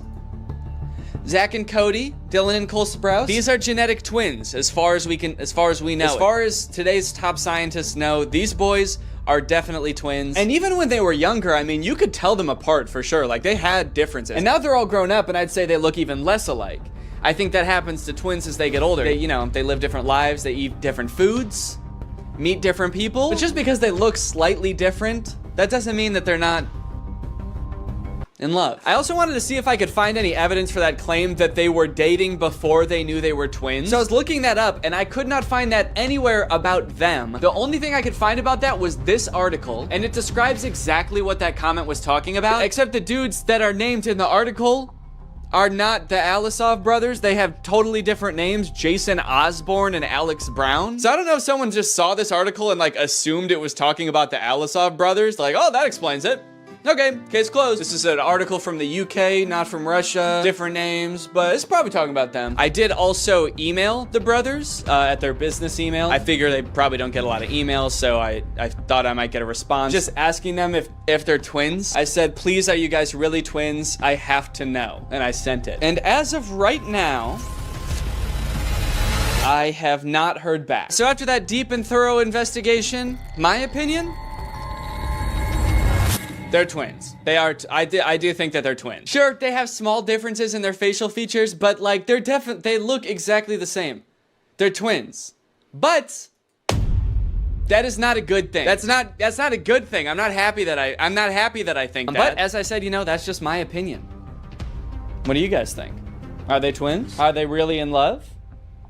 Let me know. This video has been sponsored by ExpressVPN. Yes! Guys, there's lots of fun things to do on the internet. Playing games with your friends, sending emails to your friends, video chatting with your friends. But you know what's not fun? The fact that ISPs can see everything that you're doing when you're online, and they can even legally sell it to other companies. That is one reason to use ExpressVPN. ExpressVPN basically sends all of your data through a secure tunnel so that your internet service provider and online advertisers can't track what you're doing and sell it to people. I use ExpressVPN all the time. I've got it on my laptop and my desktop and my phone. But not only does ExpressVPN keep you safe when you're doing some of your favorite activities online, it also unlocks new activities, like more things to watch. For example, Donald Glover's masterpiece of a show, Atlanta, is not available on Netflix in the US, but it is available on Netflix in Brazil. So if you want to watch Atlanta on Netflix, you could do two things. You could move to Brazil, or you could just install ExpressVPN, change your server location to Brazil,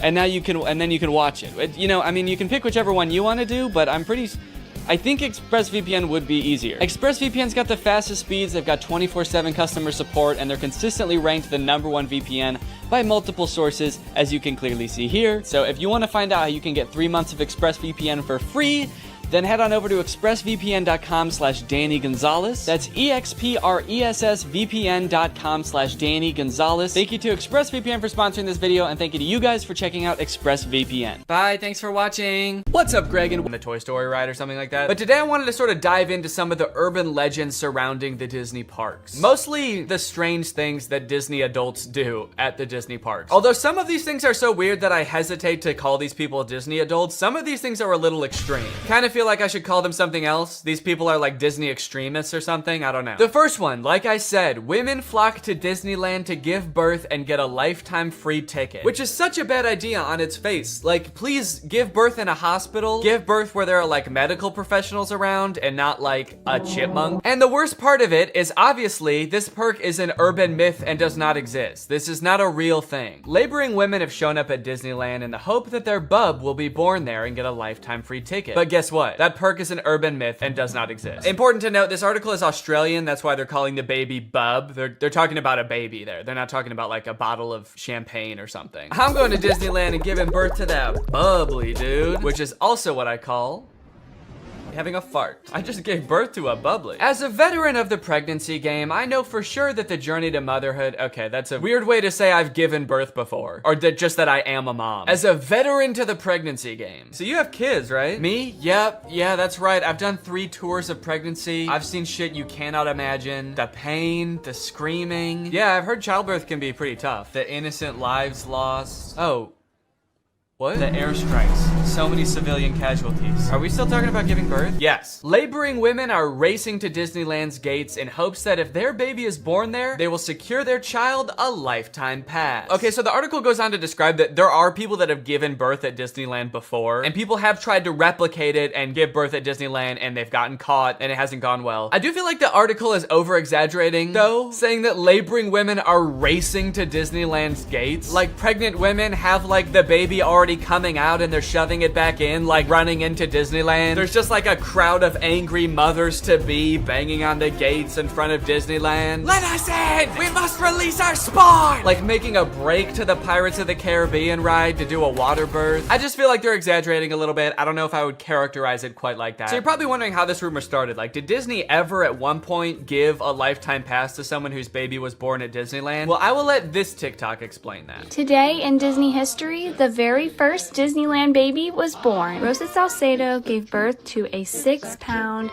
10-ounce baby girl on a bench on Main Street, USA, right outside of the Plaza Inn. Can you imagine visiting Disneyland as a family of 2 and coming out as a family of 3? Yeah, I can actually. But not because I'm gonna give birth. I'm gonna kidnap Donald Duck. You're my child now, Donald. The perfect happy family of 3. Husband, wife, and my uncle Donald Duck, who I've been holding at gunpoint for the past 16 years. There have been 4 babies born at Disneyland, and all of them have been girls, but only one has their own Disneyland birth certificate. So that might not have sounded significant, but that's actually how the rumor started. The first baby that was born there, Teresa, got a birth certificate that was just like a Disney birth certificate that says like, this is the first baby to ever be born at Disneyland. And I guess like word got out that this baby got some kind of special certificate, and then people just started assuming like, oh, that's a lifetime pass. That baby got a lifetime pass. And from that moment on, has just been a rumor that if you give birth at Disneyland, your baby gets a lifetime free pass. So honestly, if you're like that big of a Disney fan and you do this, you don't even get a lifetime pass. You still have to pay to go to Disneyland. It's just your baby that gets in for free. And I kind of feel like babies get in for free to Disneyland anyway. Is that true? Children under the age of 3 get in free to all 4 theme parks and 2 water parks at Disney World. There you go. You want your kid to get in free to Disneyland? A better conspiracy would be just pretend they're 3 years old for their entire life. That shit could actually work. The article goes on to talk about a time where someone has tried to sneak in to give birth at Disneyland, and they hid in the bathroom while going into labor until I guess employees had to like assure her that her baby would not be getting a lifetime pass, and then she was like, oh, okay, fine, then I'll just go to the hospital. Once they assured her that she would not be receiving a lifetime passport, she came out and accepted the ambulance ride to Western Medical Center where her baby was born shortly thereafter. I don't know about you guys, but it kind of sounds like she failed the test. If you know anything about Disneyland, you know how well the cast members there, all of the employees, all the staff, all the people in costumes are trained to like respond to every circumstance. It sounds like you just entered the giving birth at Disneyland experience, and honestly, you didn't make it to the end where you get the prize. It also says that this discussion board, The Laughing Place, has some hilarious forum chats about this topic. So I guess other people have been like sharing stories about this happening on this forum, but when I clicked on it, it turns out that it doesn't exist anymore, which kind of sucks because I wanted to find out more times that this has happened, but honestly, it is probably for the best. Kind of sounds like they were talking about some pretty sick shit in there. You think you're gonna go to a Disney forum and see people talking about like, my favorite movie's Coco, but instead you see people talking about like, I'm gonna give birth inside of Pluto's house. I'm gonna go to Disneyland and get fucked by Goofy, and then Goofy's gonna be the father of my child, and I'm gonna give birth on It's a Small World. And I'm gonna make Elmer Fudd cut the umbilical cord. Is Elmer Fudd a Disney character? I actually don't think he is. But he's gonna be there anyway. And then me and my freak mutant, half goofy, half human child will both get lifetime passes. Free pass for life for my little freak. Passes or not, being born in Disneyland is a pretty cool claim.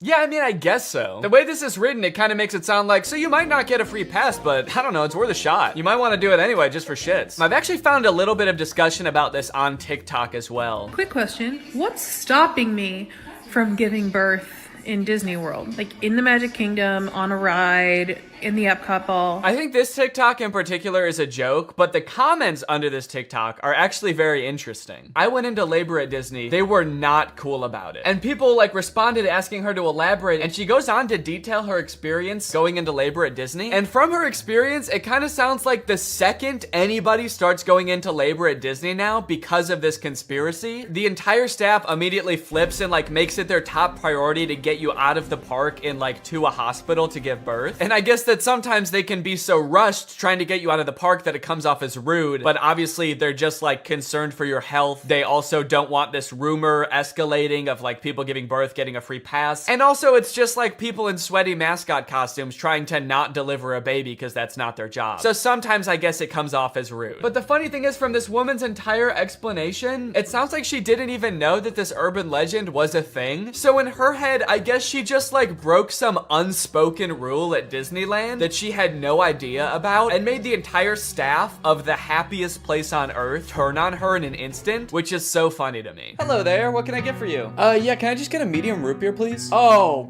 great. Oh, great, another guy here to put his balls in the root beer. What? Hey everybody! This guy right here is about to pull out his big fat balls in front of everyone, in front of a bunch of children, and put his balls in a glass of root beer.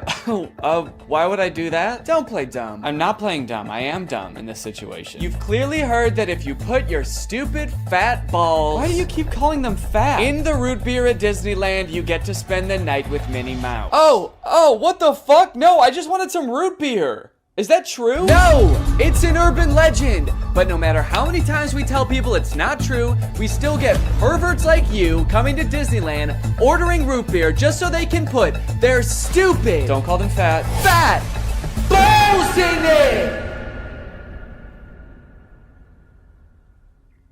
Oh, come on, man, don't cry.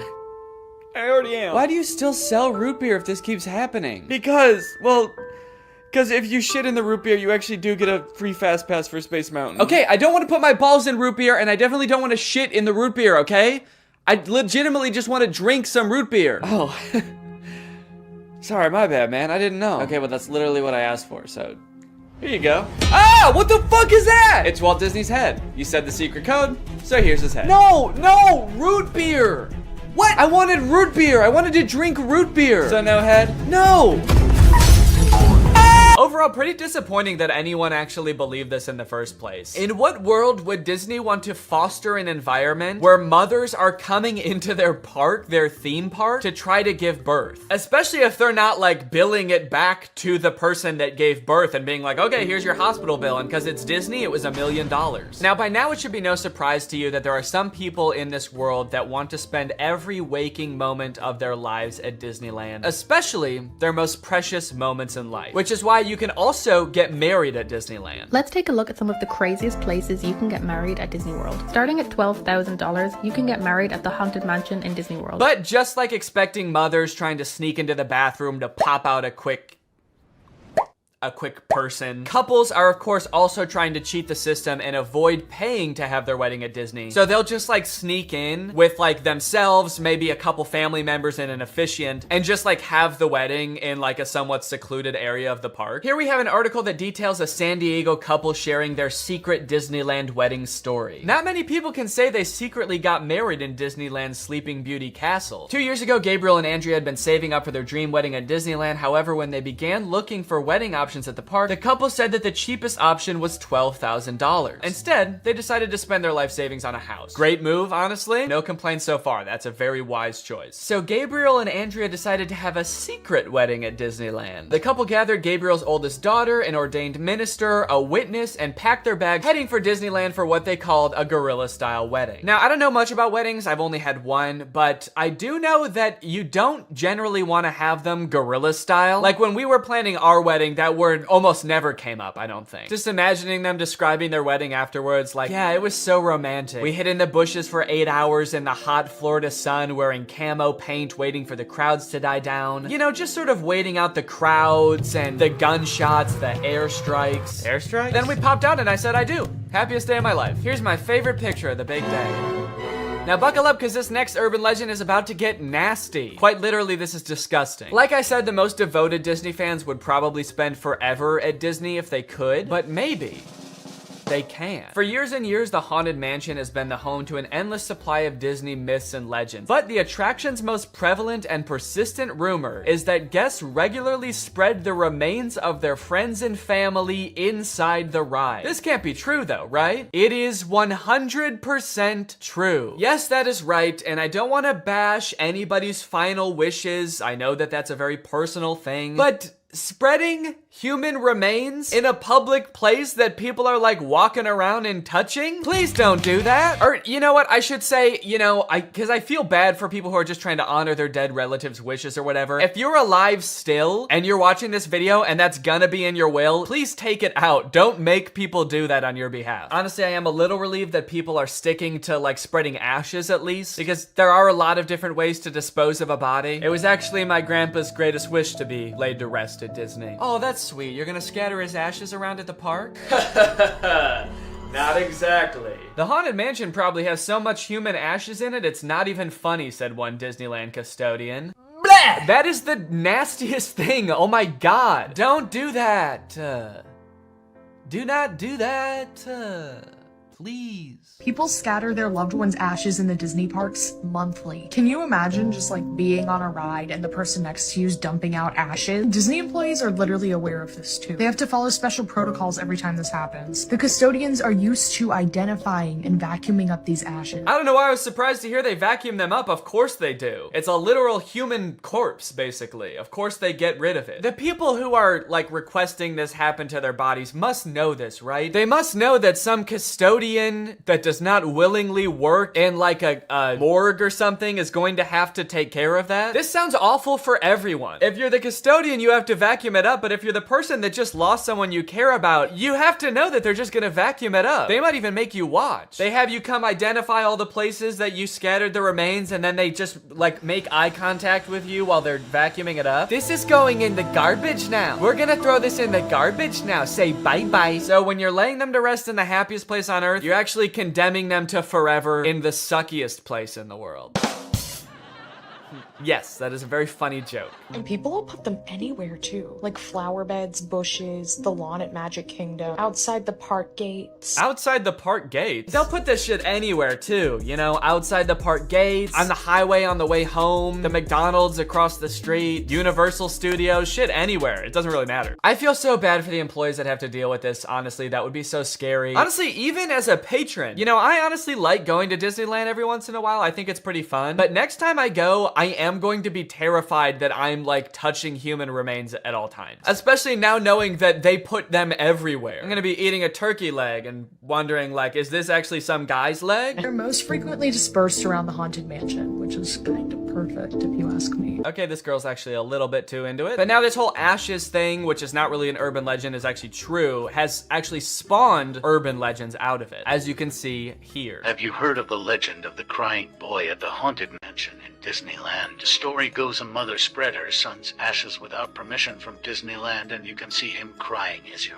exiting the ride. Spooky. I wonder why he's crying. Maybe because his ashes are in a vacuum. Maybe because he was a little boy and his mom spread his ashes in the scariest ride at Disneyland. The mom was like, yeah, my son used to love this ride. Every time we would get on it, he would be screaming and crying and shaking because he was so happy and excited. So I decided this is the perfect place for him to spend the rest of eternity. In a rundown castle of pure terror. It's what my darling little boy would have wanted. All in all, it seems to me that Disney, this giant corporation that owns like every media property known to man, has their grubby little fingers wrapped around people a little bit too tightly. It's like you already have every movie and TV show. Do you really need people like begging to spend their entire lives at your theme park also? But even still, with people spreading their loved ones' ashes at Disney, people trying to give birth at Disney just to get free tickets, Disney is still trying their best to immerse you in their parks as much as possible to make you never want to leave. Recently, Disney opened up the Galactic Star Cruiser Hotel, which is a Star Wars hotel and experience. I think it's like a 2 or 3 day long experience where you are like in this hotel. There's like a story that you have to follow about shit going on around you. It seems very immersive, and to a pretty big Star Wars fan, honestly, it sounds pretty cool. But it is also $5,000, and instead of windows, your room has a screen that just shows a video of outer space playing. So, you know, just keep that in mind that you might go insane while you're in this place. With no concept of night or day, you just have to adhere to the Star Wars pre-approved activities. There's like stormtroopers patrolling the halls at all times. It's kind of like they wanted to build a Star Wars hotel, but they built a prison instead. I read through some of the Google reviews for this hotel. It's only been open for a little bit, so there's not that much to go off of. And honestly, there are a lot of 5-star reviews of people who seemingly really enjoyed it. I did think that this review was really funny. This person gave it a 1 out of 5, and they said, thought the experience was fun, but not worth the price. There are too many missions to keep track of, and you are always missing something. It kind of seems like they got like too immersed in the story and like started to believe that they really needed to complete these missions. This sounds more like the review of a disgruntled employee that like works on a spaceship. There are too many fucking missions, man. There's too much shit to do. The hyperdrive is gonna fail, and I need to fix that. Not to mention the First Order's breathing down my fucking neck, trying to get me to give away the location of my comrade. This place is fucking stressful. I think my favorite thing I've seen come out of this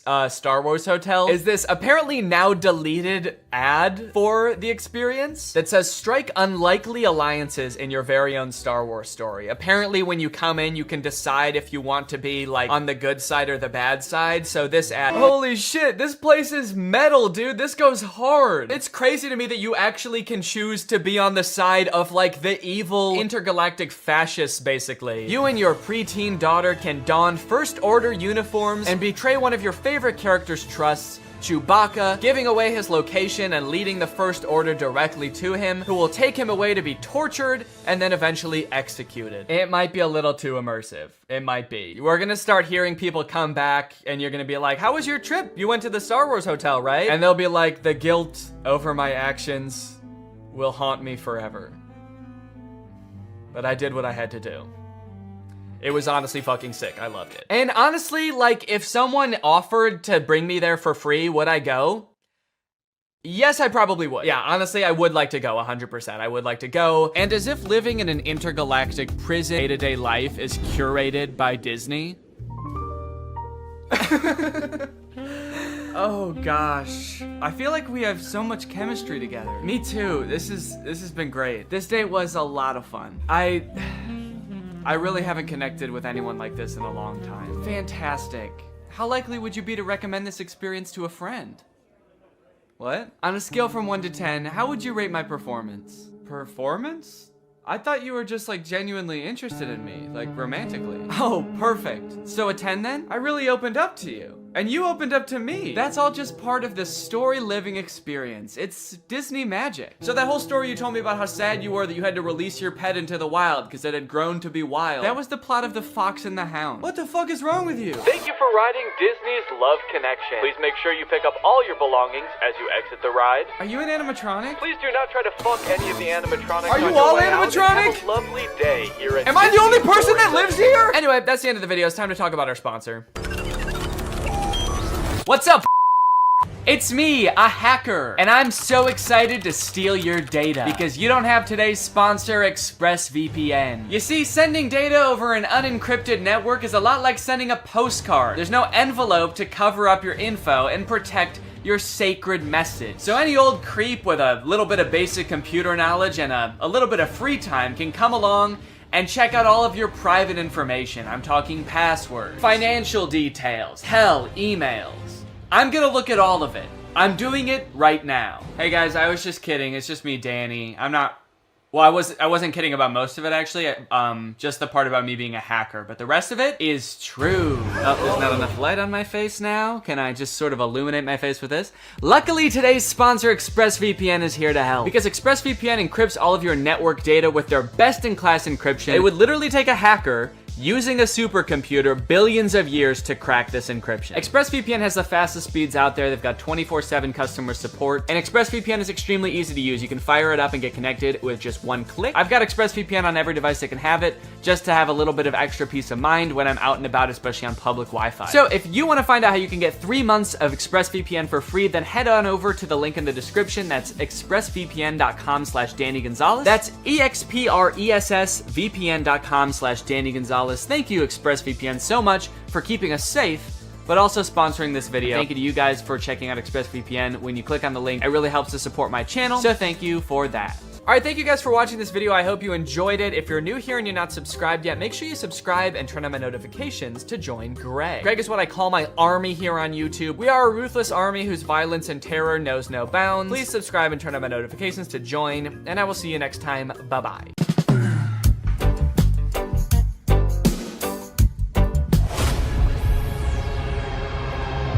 Drew? Hey, Danny.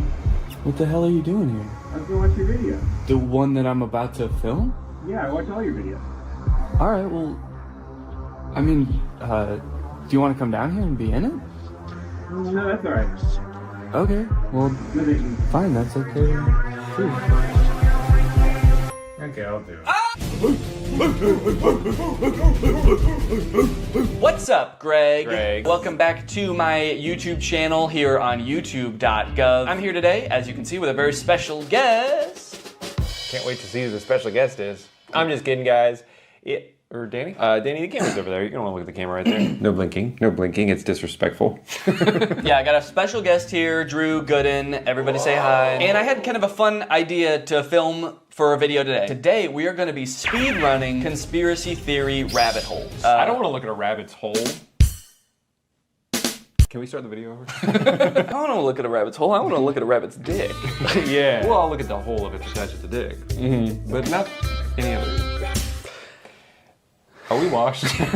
Before Drew got here, I created a brand new Instagram account with no algorithm, and I also created a brand new YouTube account with no algorithm. And what we're gonna do is we're just gonna type in a conspiracy theory into the search bar and see what reels Instagram gives us, see what videos YouTube gives us, and we're just gonna try to keep getting more and more crazy ones for that conspiracy until we reach maximum conspiracy, and then we'll be radicalized. Yeah, that's kind of the goal today, is to get radicalized and kind of like have completely different beliefs after the video than we do right now. So I think it'll be tough to know exactly when we've reached maximum conspiracy for each theory, but I'm thinking somewhere along the lines we'll feel like we're ready to assassinate a senator or something like that. Yeah, usually at that point it's probably time to assassinate a senator.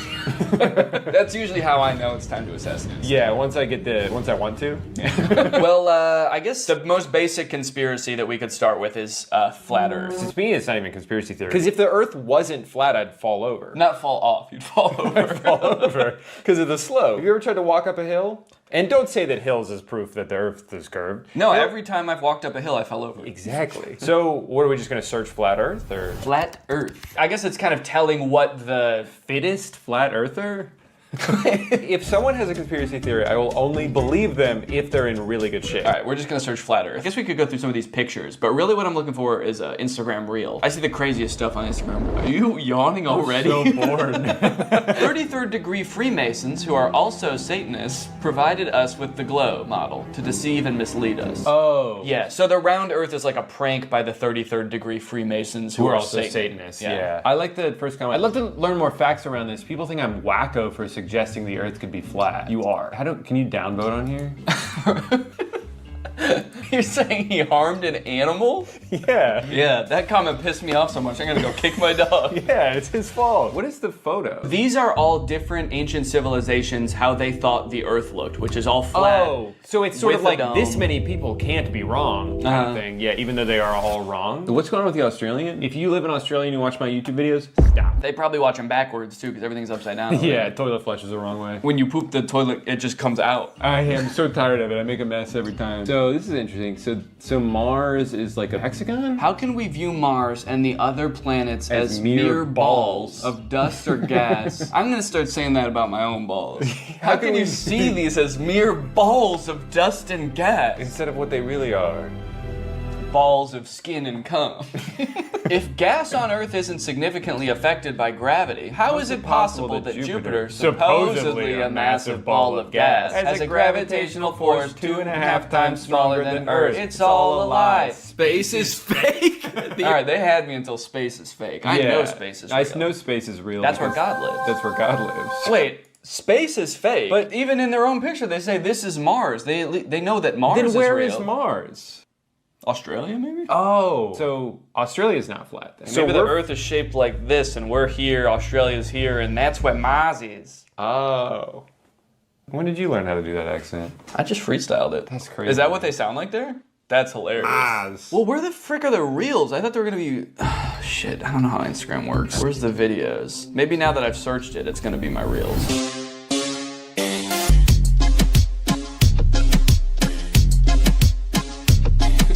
Just a quick cut to that. Checkmate, round earthers. If the Earth was round, I'd be falling over. Let's go on YouTube. Yeah, maybe we should go on YouTube. Yeah, I think the problem is that everyone's just so normal on Instagram. There aren't any like weird freaks. So I think we probably need to switch to YouTube because there's a lot more weird freaks on there. We would know.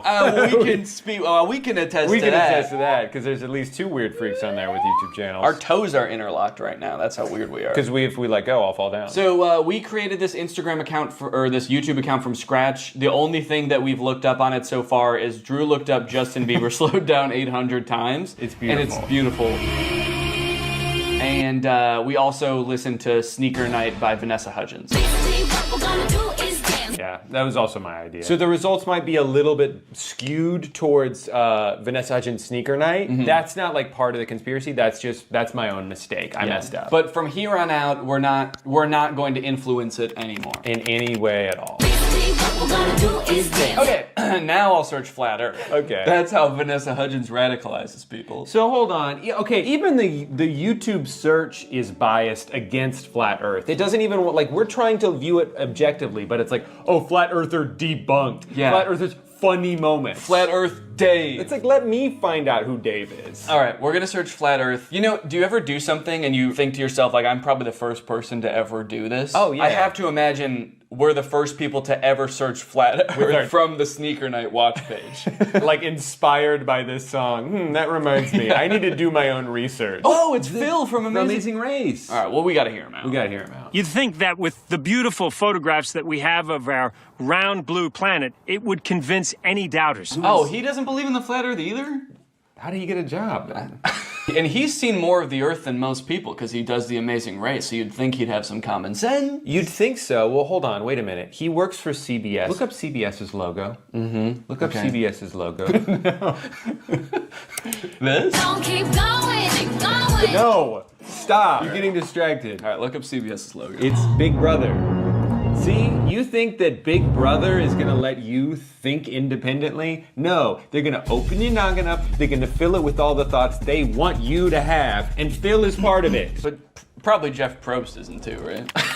Yeah, we're free thinkers. Basically, what we're gonna do is YouTube Shorts. Maybe we should be looking at more shorts. All right, if you two could shut up for a second, I have an important announcement. Today, I want to help you guys out with your budgeting a little bit. You can budget your car payments better, your travel, your groceries. Does that sound good? Well, then listen up, because we're going to talk about Rocket Money, the sponsor of today's video. Rocket Money is a personal finance app that lets you lower bills, cancel unwanted subscriptions, make custom budgets, and lower your savings all in one place. With Rocket Money, you can create a custom budget for any category in seconds. The app shows you where your money is going at all times and identifies your top spending categories and even gives you insights on how to better budget in the future. As someone who spends a lot of money eating out and not as much as I would like on travel, this is a great way for me to visualize like how much spending is happening in each category, where I can cut a little bit, where I can add a little bit. They'll also notify you when you have upcoming charges or when your balance is low. That way you can avoid overdrafts and late fees. And if that wasn't cool enough, Rocket Money can also help you lower your bills. Rocket Money automatically scans your bills to find savings. They can help negotiate bills for you, whether it be your internet service, your cable bills, and more. So you don't need to worry about those pesky customer service calls.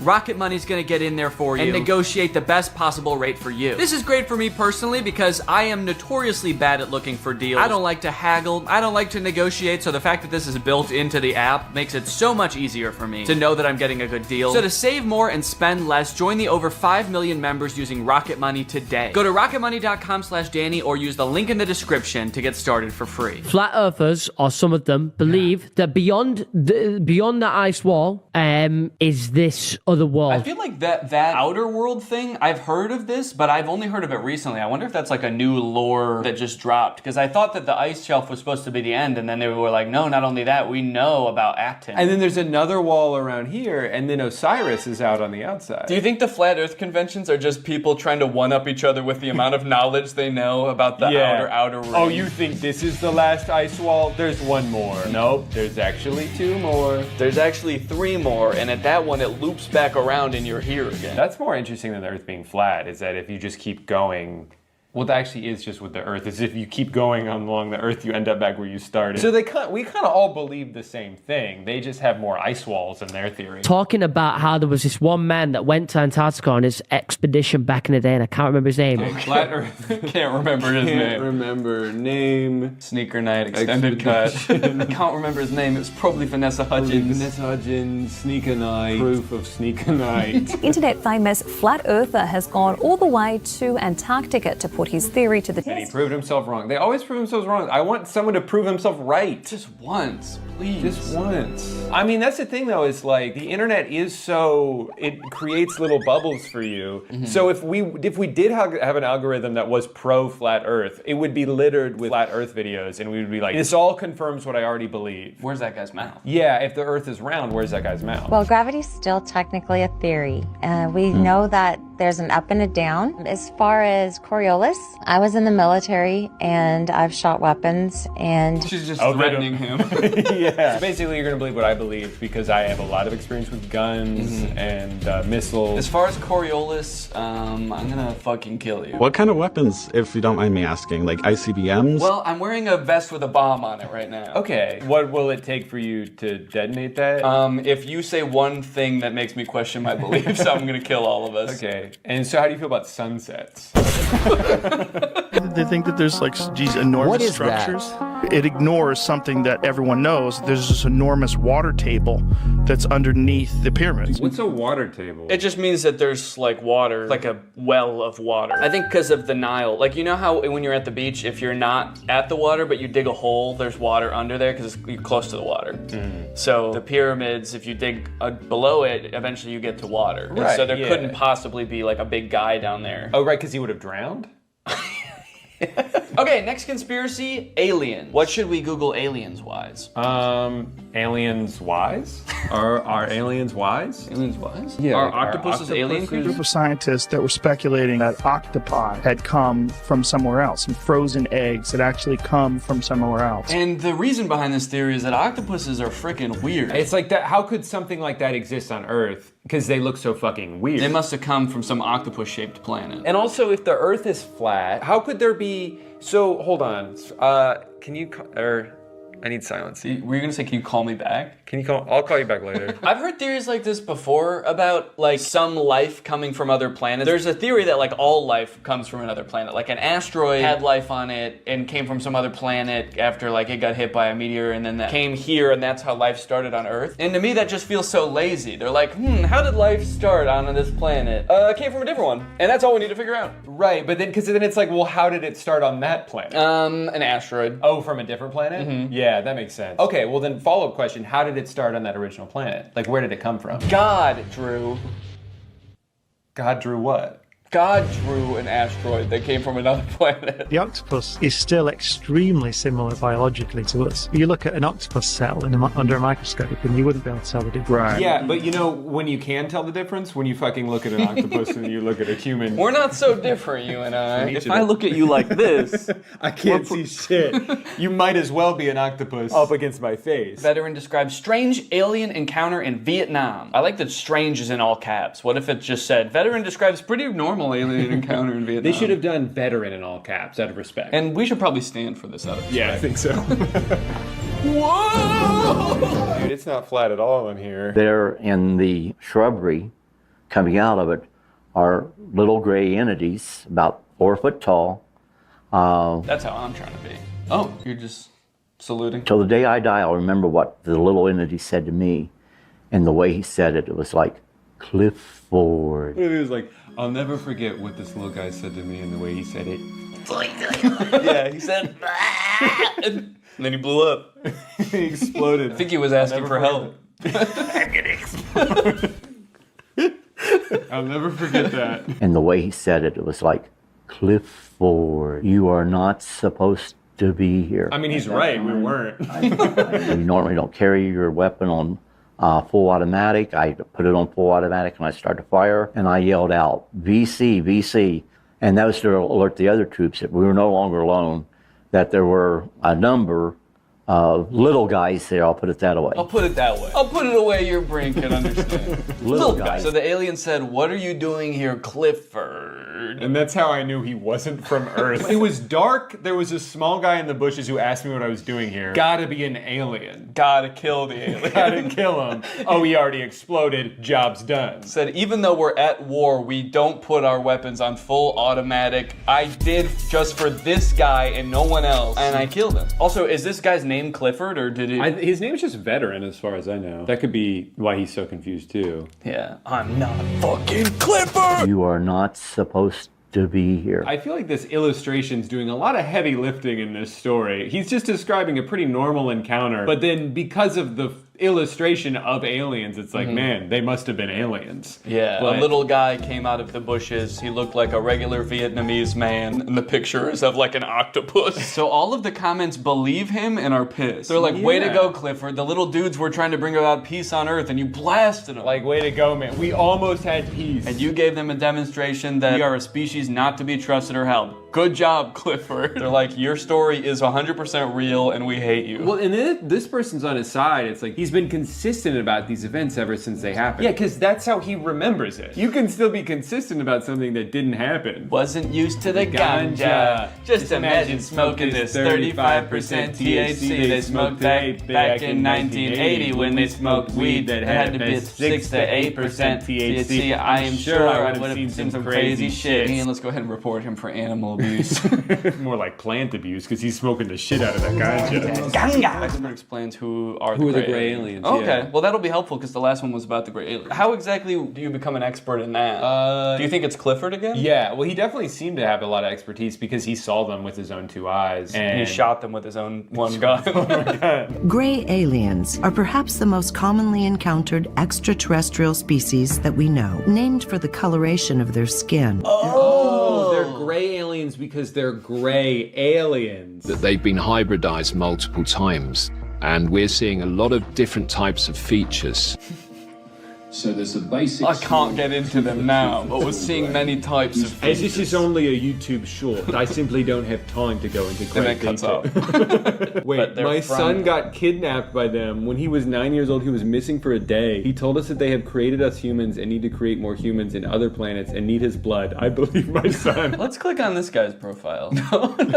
Bullying his son. My son played with them when they abducted him, and he confirmed that they acted like little children. And they said, Clifford, what are you doing here, Clifford? Aliens think everyone's name is Clifford. Oh, what up, Clifford? Welcome back, Clifford. I think every human they see is the same human that they just saw. Good, you look very different today, Clifford. What a strange planet only inhabited by one man named Clifford. Who changes shape every day. Don't shoot me again, Clifford. Your bullets have no effect on my robot body. But they have extreme effects on my feelings, Clifford. It's the intention that hurts. As my son has mentioned, when he was inside the ship... As my son has mentioned countless times, you guys. My son, who's an expert, 9 years old, got abducted. It's a computer-based reality which they created long ago, and many souls were kidnapped and then put inside these machine bodies, so they used what is known as spiritual necessity. Do you think this guy's ever done drugs? No. He's too busy. He's trying to get his son back from the aliens. I believe him because they were in my house around 1997. Unfortunately, I panicked so badly they didn't speak. I regret it now. I might have gotten answers, but I couldn't believe what was happening, and I had 3 little girls asleep in the house. Two of mine and one of my best friend. Huh? Wait, I had 3 little girls in the house, 2 of mine and one of my best friend? I think His best friend was a little girl. Yeah, yeah. My daughters were hanging out with my little girl best friend. They have so much in common because they're the same age. And when the aliens came in, I panicked because I didn't want them to wake up. My best friend. So yeah, I guess aliens, the little gray guys, must be very shy. Because if you panic a little bit, they're like, "Oh, sorry, Clifford. We'll come back later, Clifford. We have to go now. We are gray." So now it's just these two talking to each other. Yeah. What did they visit you again? They told my son that they will come again, but they didn't come anymore. He saw a tall man with blonde hair. Okay, wait, hold on. So the story is falling apart a little bit. He's like, yeah, he saw all aliens. And it's like, okay, well, there was one blonde guy. One guy with blonde hair. And I guess some of the aliens they kind of looked like they had regular hair on their head. They had regular Vietnamese hair, and they were just short little guys. Speaking Vietnamese, I couldn't understand a word they were saying. It was like some sort of foreign language to me. I shot him. My bullets did have an effect on him. I'm writing this from jail. Your son is wrong. At least mostly. I can confirm there was a tall blonde guy. Wait, also report encountering tall, chalk-white, blonde-haired, blue-eyed, barefoot.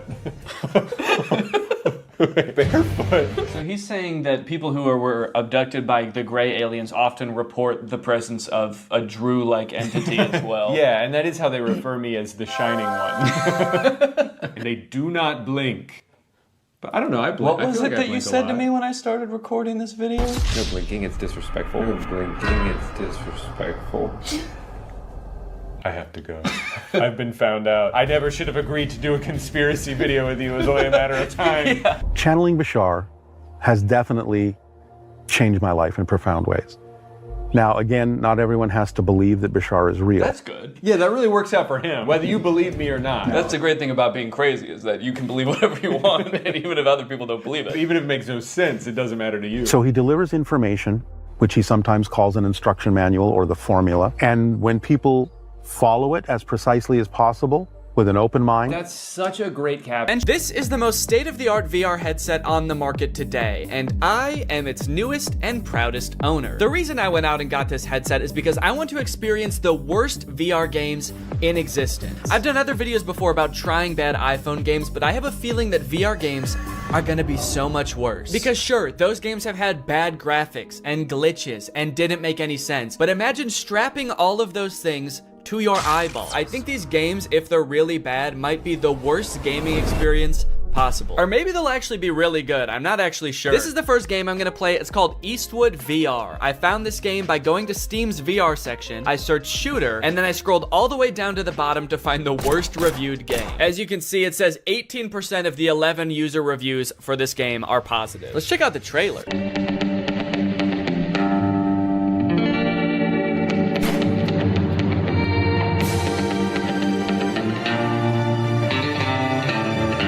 Just shoot people and fight people all in like an old Western setting? That actually sounds kind of fun. Okay, you can shoot chickens. You can shoot a bunch of people at once. This game seems cool as heck.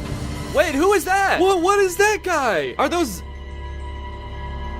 You need to defeat the worst guys on the whole Wild West to become the coolest cowboy ever. Every next bandit got harder reaction and shooting skill. Game has more than 10 different levels with different enemies. Okay, tell us how many levels though. More than 10 is super vague. Is it 11? Are there 11 different levels? Also, there are a few bonus levels. They have different levels and bonus levels. Also, there is multiplayer mode where you can compete with other players online. Dude, this game actually sounds sick. Why does this have such bad reviews? Bad game. It is not polished at all. Throw your pistol away and you cannot do anything else in the game, not even restart. Okay, note to self, do not throw pistol away, because I guess I will not be able to do anything in the game if I do. This person said, wish I knew how to get my money back, and then it says, product refunded. Guess he figured out how. And then this review says, I kind of like it for some reason. I have no clue why, but this game slaps. I wish I could remember why, but I just black out every time I play it, and when I come to, I just know that I had a good time. All right, I'm gonna buy it, and we're gonna figure out what exactly is going on with this game. It's only $4. Why not? Now, unfortunately, I've played a few VR games before, and my body is not exactly built for it. If I play in VR for too long, I get what I like to call VR fever, which is not the fun kind of fever. It's not like Bieber fever. It's the kind of fever where I get nauseous from motion sickness. So I'm gonna need to get nice and hydrated for this, and I'm gonna need that hydration to be nice and fun. Luckily, I have my Air Up bottle, which is exactly that, and they're also the sponsor of this video. How perfect is that? Air Up is a whole new way to get hydrated. While you're drinking regular plain tap water, you get to experience the flavor of a variety of delectable scent pods, which you place right here. Every time you take a sip, both water and scented air are transported up into your mouth, and thanks to the science of scent-based taste, you actually experience the flavor of peach, or whatever flavor you want. They have an endless array of flavors. If you ever want to drink just plain water, you can just push the scent pod down, and then you can pull your scent pod back up when you want water flavored only by scent. I like my Air Up bottle because it's not adding any sugar or sweeteners or additives to the water. It's literally just plain water, but you end up drinking more because of the flavor. So if you want to experience Air Up for yourself, click the link in the description and use my code Danny. Thanks to Air Up for sponsoring this video. Now let's game.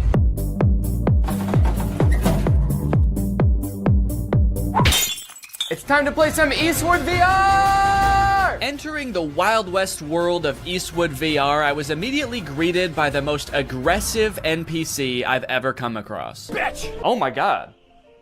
What the hell? Such an aggressive way to start the game. Come here, you big fuck! The very first thing you're supposed to do in this game is duel this guy, but for some reason, the game spawned me without hands. Right off the bat, I'm not seeing hands? Let me try restarting the game. Please give me hands. Please give me hands. Yes, okay, I have hands this time. All right, it says shoot him to enter the saloon. Is that how it worked in the Wild West? Son of a bitch. You have to shoot the bartender to enter the saloon? Now that I could actually grab my gun, it was time to use it.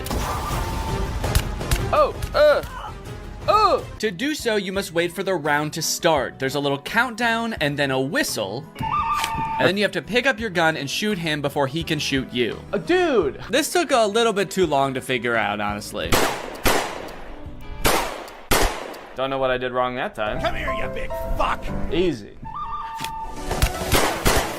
Whoa! I did it! Let's go. Hell yeah, partner. Hey, I dropped my gun and I got it back. The review said you can't do that. Guess they were wrong. So do I want to continue or restart? Yeah, as much fun as that was, I think I'm going to want to continue. Also, that is the funniest death pose I've ever seen. Dude is face down, ass up. Continue. So it turns out none of the menus work in this game. So I just decided I'm gonna shoot this guy and go into the saloon. Lovely, okay. So now I'm in the saloon. This is kind of fun. I'm actually, I mean, it's not that bad so far. I immediately began to explore everything this saloon had to offer. And it turns out there's quite a bit. You can throw this pot up in the air. Whoa! You can stack chairs on top of each other. Ooh, dude, I wonder if I could like make a fort out of chairs. Probably not what the game was intended for, but dude, you can. Let's go. I guess it turns out to make an entertaining game for me, you don't need to program in any story or challenges. Just give me a bunch of shit I can move around. A glug glug glug. Do I look like I'm drinking beer? A glug glug glug. Okay, he didn't seem to care about that. Can I grab him? Oh! Oh, I've stunned him. What the fuck did I do? Ah! Oh my god! I touched him one time. I think I killed him. I think I have the touch of death, guys. I guess the game heard I like having things to pick up and move around and answered my prayers in the most terrifying way possible. Ah! Dude, this is like actually creepy. I'm holding him up with one hand. He's just like floating around. This is exhilarating. Bad boy. Holy shit, dude, this is crazy. The other patrons of the saloon didn't really seem to have much going on. Smash. Touch of death. Oh, touch of death doesn't work on him. So maybe there was just something wrong with that one guy. Maybe he had his own thing going on. He had his own demons. Don't worry about him, man. He would have done that anyway, even if you weren't there. Can I pick up this gun? And one for you, for looking at me like that? I wonder if I can steal this guy's gun. That'd be kind of fun, huh?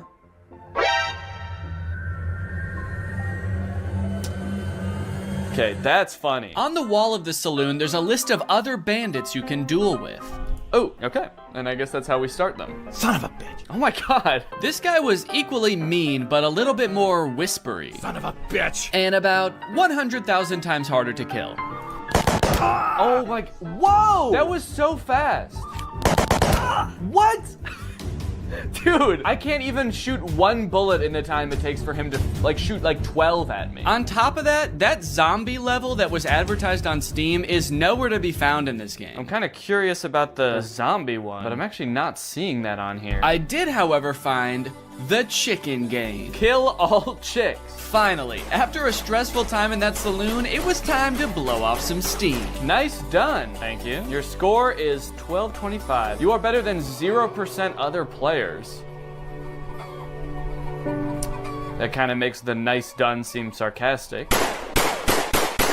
My favorite thing about this game is that the menus don't work. The only menu item that works in this game is this guy. And he's not even a menu item, he's just a guy. Oh, you're back? Dude, get out of here, man. Well, I thought I told you to get out of here. Hey, did you guys notice that you're all the same guy? I like that the music stopped when I said that. It's like, okay, the music has started back up again. I feel a little bit better, but that was creepy for a second there. It was like they all actually had a real human moment where they realized they were all the same guy in a video game. I still kind of think he knows. The way he's looking at me. It was right about now that I started to discover just how creepy and lonely this game starts to feel the longer you play it. It turns out the last toss I gave that NPC caused him to glitch halfway through the wall. Look at this guy. He used to just be like a jolly fellow drinking in a saloon, and now he's got this glazed over look in his eyes. His arm is like stuck through a wall at the atomic level, and I'm still gonna keep throwing him. As I chucked him further and further into the desert outside the saloon, I got a sense for how desolate this place was. Starving for any kind of human interaction at all, I decided to reach for the last duel on the board. And global show yourself. Try it out online. Are there even other people that play this game? Is there gonna be anyone to play against? But the fate I met in that lobby was far worse than anything I encountered in the saloon. No suitable rooms at the moment. Okay, I can host a game, see if anyone comes along. Okay, so now I guess I'm just waiting for somebody else to find this game, buy this game, and show up right in front of me so I can shoot them. Oh no. Oh no, I can't shoot the guy to go back in the saloon. How do I get out of here? How do I go back in the saloon? I can't move anymore. I'm stuck in this place until somebody else comes to duel me? Why does it say hello world in the sky? Come on, man. Let me go back in the saloon. Let me go back in the saloon. Next on the list, we have Bad Boy Simulator.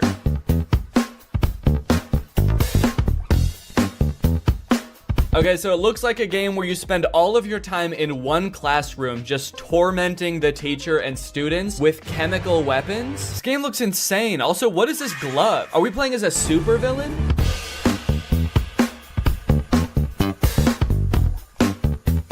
I love that these two characters cough in sync. It's kind of like they're dancing to the music of the game, too. They're like, all right, let's go. Yeah, everyone kind of has like in sync choreography to the sort of chemical warfare that they're being subjected to. Were you a bully at school or vice versa? Were a diligent student and now you regret that you did not break away then properly? Do I regret not being a bully in school? Yeah, man, I was a little goody two-shoes in high school. I wish I made bombs. I look back on my years as a teen and my greatest regret is that I didn't blow up my science classroom. Arrange yourself more conveniently. What does that mean? How can I arrange myself to be more convenient? Will you be able to infuriate the teacher without catching her eye and avoid the look of a classmate bastard? What? Okay, I'm sorry, but if anyone's the classmate bastard, maybe it's the one with a supervillain-esque glove making bombs in the back of the class. So the reviews for this game are mixed. Some people are loving it and some people are hating it. This one person said, I can't close the game. That sounds terrifying. What if it turns out this person like forgot to actually put their headset on and just started doing this at school thinking they were in the game? I gotta find a way to close this game, man. I'm in too deep. It's been months. I've been expelled. I'm on the no-fly list. Can someone please tell me how to close this thing? Can someone please tell me how to stop being a bad boy? I wonder if there's a story to this game or if you just stay in this one classroom the entire time. But you know what they say, there's only one way to find out. To start this game, you go through a tutorial that teaches you a bunch of different methods you can use to prank your teacher and classmates. Put something on the bottom of the teacher's mug, throw it, and then go sit down. I don't know. Okay, so is this glue maybe? Go ahead and stick that, and I'll go right back to my desk. Oh, now we get to watch the teacher discover that her mug has been glued to her desk. What is she doing? Why is she just standing there? Not really sure what happened there. My best guess is that I put too much glue on the mug and she could tell even from outside the door that she was about to be pranked. So she was sort of like angrily protesting from outside the room. 1, 2, 3, stick it. And then I go back and sit down. Oh, here we go, dude. Here she comes. Tiniest legs in the world. Oh, good God. Is the teacher a baby? These pranks rely heavily on distracting the teacher, that way you can cause your mischief without getting caught. You can throw a paper airplane to distract the teacher. Miss? Sometimes it doesn't work. That distracts her. I go and take the mug, and I go back and sit down. Fuck you. Oh. But I don't think any of the other distraction methods really matter because you can also freeze time. Bink. Put this on the mug. Sit down and... Yes! She is so pissed. Now that I was done with the tutorials, I could actually get into the real levels. And it looks like there are a lot, dude. 1, 2, 3, 4, 5 by 1, 2, 3, 4, 5, 6. There's 30 levels. A little bit of quick math for you. And I'm not even in math class right now. I'm in stand class. What does that mean? Wow, look at what all these kids drew in stand class. Level 1, begin. What? Excuse me, are you all right? At first, I had absolutely no clue what I was supposed to be doing during this level. Oh, I was trying to throw the banana and I took a bite out of it. Whoa, how'd I do that? I like hollowed out the peel? Did I do that with my tongue? But don't worry, I soon found these super vague instructions that I decided to follow. Level 1, banana and that thing. I don't know what that thing is, but apparently putting a banana on it makes the teacher slip when she steps on it. Oh, shit. Wait, okay, I guess that was actually what I was supposed to do. So it seems like every level is just a list of items you need to pick up from around the classroom without getting caught by the teacher. Level 2, glue plus rock plus slingshot. Okay, it's really helpful that I can just freeze time in this game. That makes it so I like don't even have to distract the teacher. And then you assemble them into some sort of strange contraption that doesn't really make any sense. Okay, I'm actually not sure what I'm supposed to be doing here, but I can't pick up the soap anymore for some reason. Like, what is this? I feel like I'm supposed to be shooting the soap. I can't make heads or tails of this. Everything's covered in glue. What do I do? I'm just gonna go get caught by the teacher because I don't know what I'm supposed to be doing. Teacher, I was a bad boy. Can you please put me in detention? Eventually I figured it out, kind of. I'm still not really sure what the soap had to do with any of this, but it's a glue slingshot. She can't figure out where it's coming from. I'm being so sneaky. This is so good. Dude, the teacher is furious. She's so mad she forgot how to hold a book. That's pretty much the whole game, honestly. It's very repetitive, and sometimes the things you have found just inexplicably disappear. Hey, where'd that stuff go? And there's only 2 different classes. There's math class and chemistry class. Technically a third if you count the door that just leads to a void. Oh. I have to say, man, this game did not make me feel like a bad boy. One really interesting thing about VR games is that I guess because it's so immersive, a lot of companies have created trainings for various jobs for their employees to experience in VR. The strange thing about it is that instead of being like on some private server somewhere, they're just for sale on Steam. So this one's called Truck Preparation for Driving VR Training. It is $200 and it promises to teach us how to proceed full preparation for driving of the truck with load. So they took the most fun part of being a truck driver, driving the truck, they took that out of the game. They said, no, in this game, you just prepare the truck for driving. So why does this game sound appealing to me? Why am I even the slightest bit interested in learning how to prep a truck for driving? I don't know, man. I guess I kind of just want to see if I'll learn something. Also, I kind of want to find out why this game is $200. So I'm gonna try it out. Ooh. This is beautiful. Oh, right from the start, it seemed I was gonna get my money's worth from this game, as it boasted nearly 3 hours of training time. Come to the table. To move, point the controller to the green circle and pull the trigger. Okay, let's go over here. Take your driver's license out of your breast pocket. I showed my ID to a very unimpressed desk worker. How come this guy doesn't look happy to see me at all? What's he doing over here? All right, what am I supposed to do? Take a tablet with the checklist from the table and the waybill. Take the tablet from the checklist, right, okay. Read the documents. Oh my god, it's gigantic. Why was it so small on the table? Are you seeing this, dude?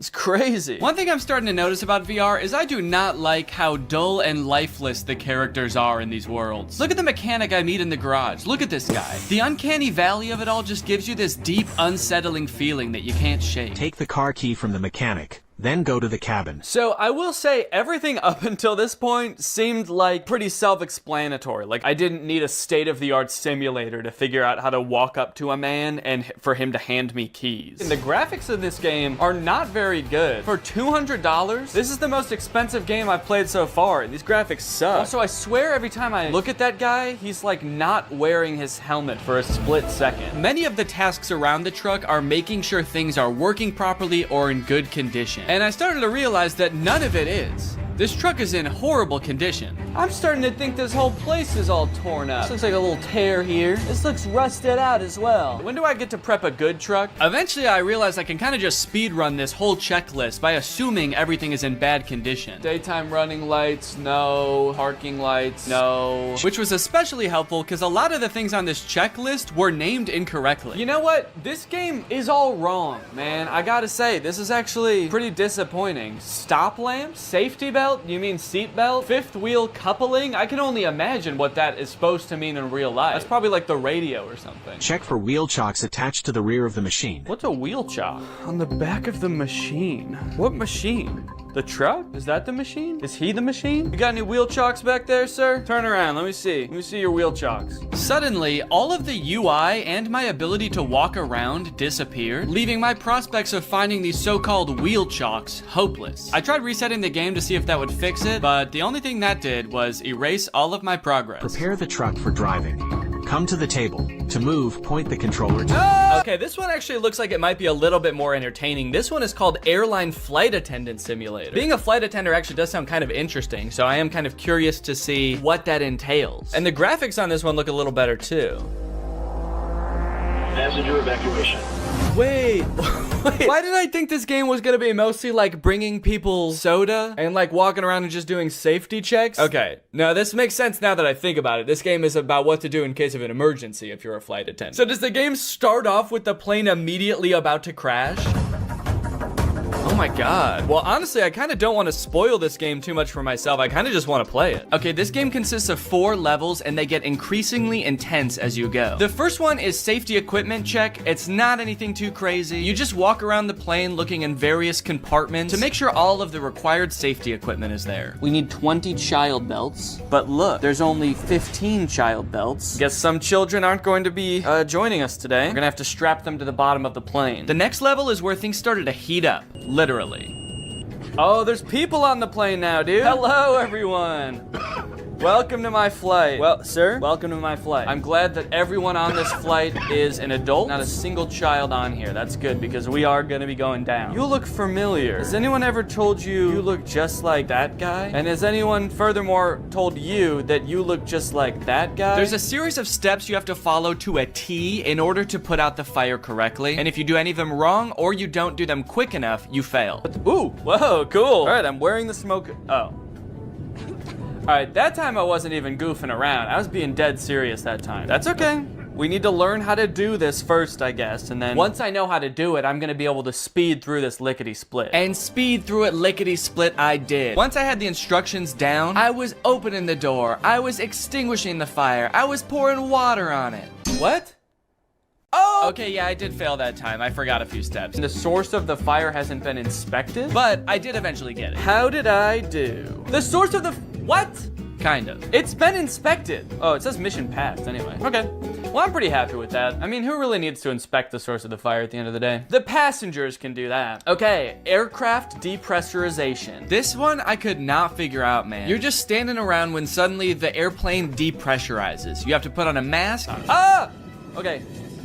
Okay, that's on. And then you have to go make sure that the pilots are okay. Hey guys, everybody stay calm. But they don't answer the phone in the cockpit. I know, not good. So the game instructs you to go in there and help them. If there's no response, get into the cockpit by entering the code 12345 red. Okay, 1, 2, 3, 4, 5. Red? Enter? What's red? 1, 2, 3, 4, 5. Enter. Mission failed. Time is over. The aircraft is not descending. What was I supposed to do? So I don't know if this is just a bug with the game or something, but that code does not work. It does not get you into the cockpit. I replayed this level over and over. I did it so many times it was like Groundhog Day to me. Watch, guys. The aircraft is gonna depressurize. We're all gonna be screwed. Check this out. Ready? 3, 2, 1. Yep. See, I knew it. Yeah, you guys are all scared and screaming, but I knew the whole time. Enter. Enter. Enter. Enter. Let me enter, please. Please let me enter. I have to save the pilots. They need my help in there. Why does it look like I'm like caressing the door handle also? Okay, this one sounds like it's gonna be the most intense one of them all. Emergency landing and evacuation. And it was intense, dude. The first few instructions are just things you're supposed to scream at the passengers as the plane goes down. Brace, Brace, brace, heads down, stay down. Brace, brace. Release your seatbelt. Stay in your seat. Life vest under your seat. Put it on. I kind of immediately forgot what the chants were the second the level started. Brace, brace. Keep your head down. Stay down. I guess I was just so nervous because the plane was about to crash. But I think they got the gist. Oh, okay. That's impact. Very scary. Very scary indeed. Passenger evacuation. Okay. Here we go.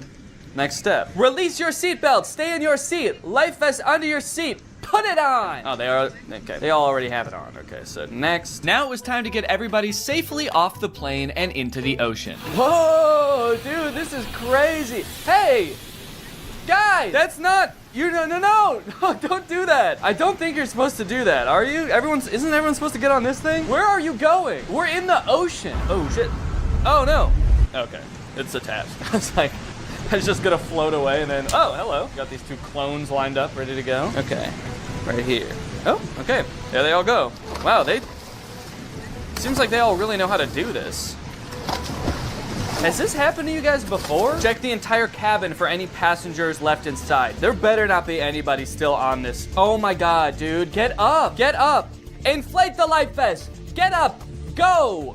What am I supposed to say? Excuse me. I gotta admit, it was pretty fulfilling to help all of these scared passengers off of the plane in a calm manner, and oh fuck, I have to get in the cockpit again. I hope the pilots are alive. Literally everybody else lived, so it would be kind of a bummer if they didn't make it. 1, 2, 3, 4, 5, enter. Oh, it worked this time. All right. Hey guys, I don't know if you noticed, but the plane did crash, so just wanted to let you know. There you go. Oh, okay. All right.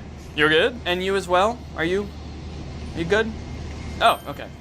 Perfect. No, don't get your hands off the steering wheel. We're not in the air anymore. We crashed. Get your hands off the steering, please. Now that I had rescued everybody else on the plane, it was time to rescue myself. A jump, a jump. Mission failed. This last one I kind of have a complicated reason for picking, but I think it's interesting. This game is, I think, one of the most popular VR games you can play right now. It's called Gorilla Tag. I'd never heard of it before researching this video, but it seems very popular. Here we find a most curious creature, moving on two paws, able to traverse great distances. So it seems like a multiplayer VR experience where you play as a gorilla who inexplicably does not have legs. I don't know if they all just escaped from some kind of laboratory where they were being experimented on or something, but none of the gorillas have legs. And also, instead of like using the joystick to walk around, you like swing your arms like an actual gorilla walking around, which seems super annoying, honestly. But this game has very positive reviews. 93% of the reviews for this game are positive, but I read through some of them and it gave me a little bit of pause. Positive review. This is the reason I do not want to have kids. Positive review. Kids call you racist stuff, but you will get used to it. Positive review.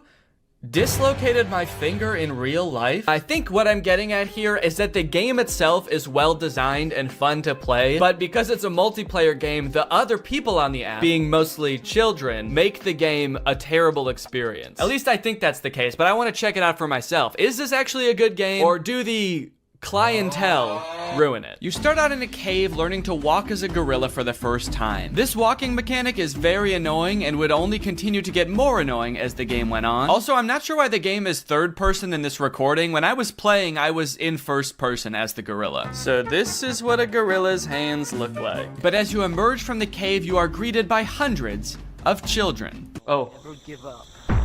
Whoa, suddenly I can hear people. Hey, hi, I'm new here. I don't know how this game works. Can anybody help me? Yeah, I will. Jump down. These children were immediately so eager to teach me how to play. They also turned me into lava. I'm still not sure what that means. Wait, what did you do to me?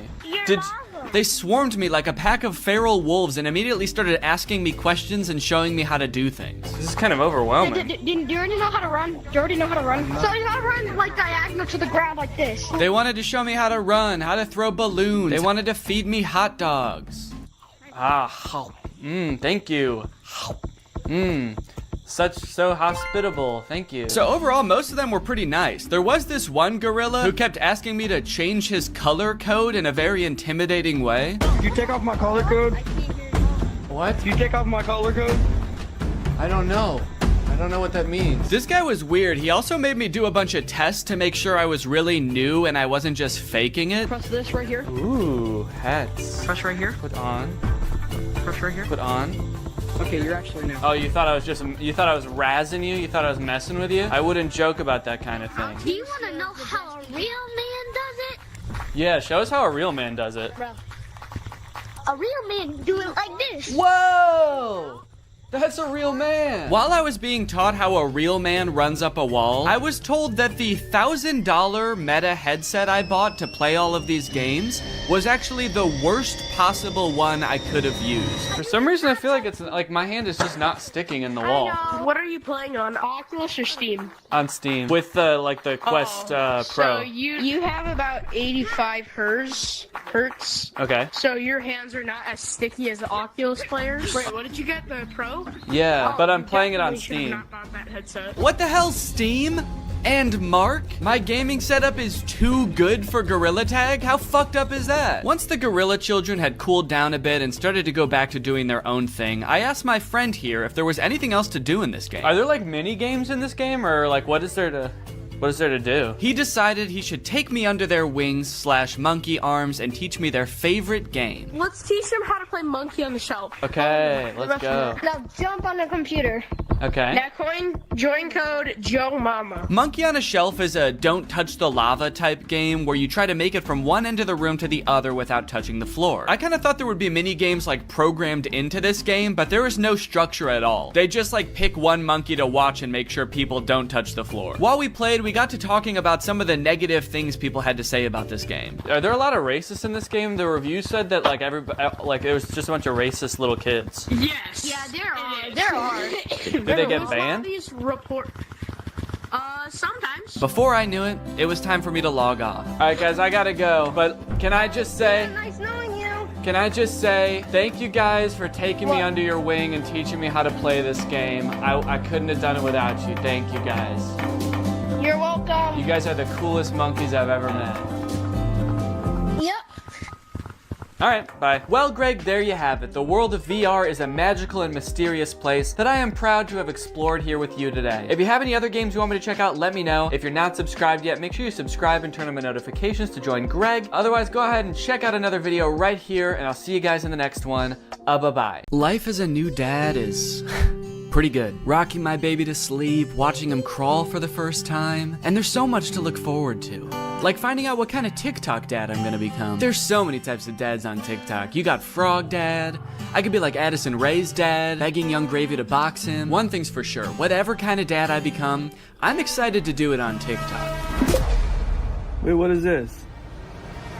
TikTok is getting banned?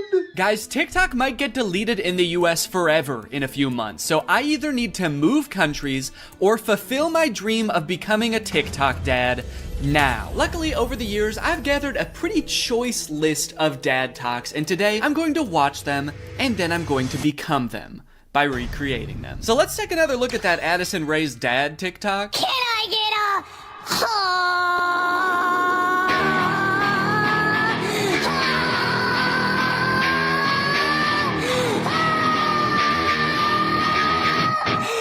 Okay, so this TikTok is from a couple years ago. It's from 2022. And if you were unaware of this situation where Addison Rae's dad wanted to fight famous rapper Young Gravy, I believe it started because Young Gravy made some comment on a podcast about finding Addison Rae's mom attractive. Now, Addison Rae's dad and his mom aren't together and haven't been for a long time, I think. But nevertheless, Monty, that's his name, Monty Lopez, decided to settle the score by getting on TikTok and begging Young Gravy to fight him. Can we meet now? Like today, it's August 9th, 2022. I'm ready and I bet you're not. Only a boxing match. Do you have what it takes? Please, I'm begging you, Young Gravy, fight me, please. I'll let you win. I don't care. You can bring a gun. Just don't kiss her. Also, because of the UMG thing that happened recently where they removed all their music from TikTok, this TikTok is completely silent. I'm guessing it had more of a badass vibe to it when it actually had music, but now it's just kind of sad. But to be fair to Monty, that TikTok was like 2 years ago. The beef has since been resolved, I think. Or Monty just realized that Young Gravy was never going to respond to him, so he stopped trying. But let's see what Monty's up to now. What's going on, everybody? Happy holidays. We got some real funny videos that I'm about to show you. Let me know in the comments below which one you think is the funniest. Cool, man. Yeah, those are some pretty funny videos. Did you steal them, Monty? Did you steal the videos? Bad, Monty. I like that Monty is compensating for his old videos having no music by putting 3 times as much music as is necessary in this video. I don't really think that this exact genre of TikTok speaks to me. I don't really know if I want to become like the content stealing kind of guy on TikTok. Hey guys, check out this crazy clip I just saw. You're gonna want to buckle in. This is 3 hours long. I should give Addison Rae's dad type dad a shot though, so I'm gonna be recreating that first TikTok. Okay, so I was trying to think of who it would be funny for me to be trying to fight in this video. My first thought, for some reason, was Joe Biden, but I feel like if I posted a shirtless video of me screaming and begging Joe Biden to fight me, I would be investigated by the FBI, the CIA, trying to think of any other 3-letter acronyms, AJR maybe. So I'm not gonna do that. Maybe it would make more sense if I just challenge someone who already does influencer boxing, like Jake Paul. I could make this same kind of shirtless screaming video, begging Jake Paul to fight me. I can't just stop there because Monty didn't stop there. Oh no, no, no. He challenged him, he begged him, he asked him to come to his house right now, and then he also pivoted to just posting silly videos on his page. So I'm gonna try to encapsulate all of that into one video. I also noticed in this video when he stands up, it like, well, one, it says run white boy run at the bottom, and then it also reveals that he has a tummy tattoo. So I don't know if I should incorporate that somehow, like when I stand up there's a funny tattoo on my tummy. Maybe it's just a heart that says Jake in the middle. Because I want you to get the vibe from this that I just want to hang out with Jake so bad. I don't care if he's beating the shit out of me or if he's just coming over to help me water my garden. It's actually kind of hard to write this upside down, but hopefully I'm doing this correctly. Can you even see it in the camera? Can you see the Jake? There's an effect on it. Should I use that effect? Gym light? That's kind of menacing. What other effects could I use? No, okay. Let's just do no filter. No filter or nothing. Can I get a... I didn't like filming that at all. No, actually, I hate that. I'm gonna put my shirt back on. Yeah, sorry, I hated that. I'm gonna keep my shirt on, actually. I thought I was gonna do it with my shirt off, man, but I can't do it. I just can't see myself convulsing shirtless like that. I don't even think I want it on the internet, to be honest. I don't want it. Nobody should see that. So it's gone now. I'm just gonna have to live with Jake tattooed on my tummy, and that's just gonna be a secret between me and you guys. Nobody's gonna know that happened. Okay, let's try again. Shirt mode activated. It's hard to press the start button the way I have my phone propped up. The keyboard's kind of in the way here. There we go. Okay, shit. God damn it. Can I get a... I might have been pretty good. I am picking up my phone at the beginning, but I think I went menace mode for sure. Actually, the beginning where I prop my phone up adds some kind of authenticity to it in a way. I don't know if it's like a millennial pause or kind of makes it seem like this video was totally off the cuff. Like I wasn't even planning on recording this. I'm just setting my phone up because I'm getting so pissed off. Well, I guess I'll just finish her up then. Oh, there's still sound. Can I make the sound stop now? Please? Okay, I guess I can't. So is it just gonna be that then? That's not good. That's not funny. That's just weird. That's just me straight up asking Jake to fight. Okay. Maybe I can record it in my camera roll and then add it in the editor. Hey Jake, I just wanted to say, I didn't mean what I said back there. I don't think you're a baby. I think you're awesome. And we don't have to fight. We could just hang out sometime if you want to. Anyway, here's a funny video I found. Okay, now I have to actually find a funny video and add it in here somehow. Funny video I found. Hell yeah. Can I get a...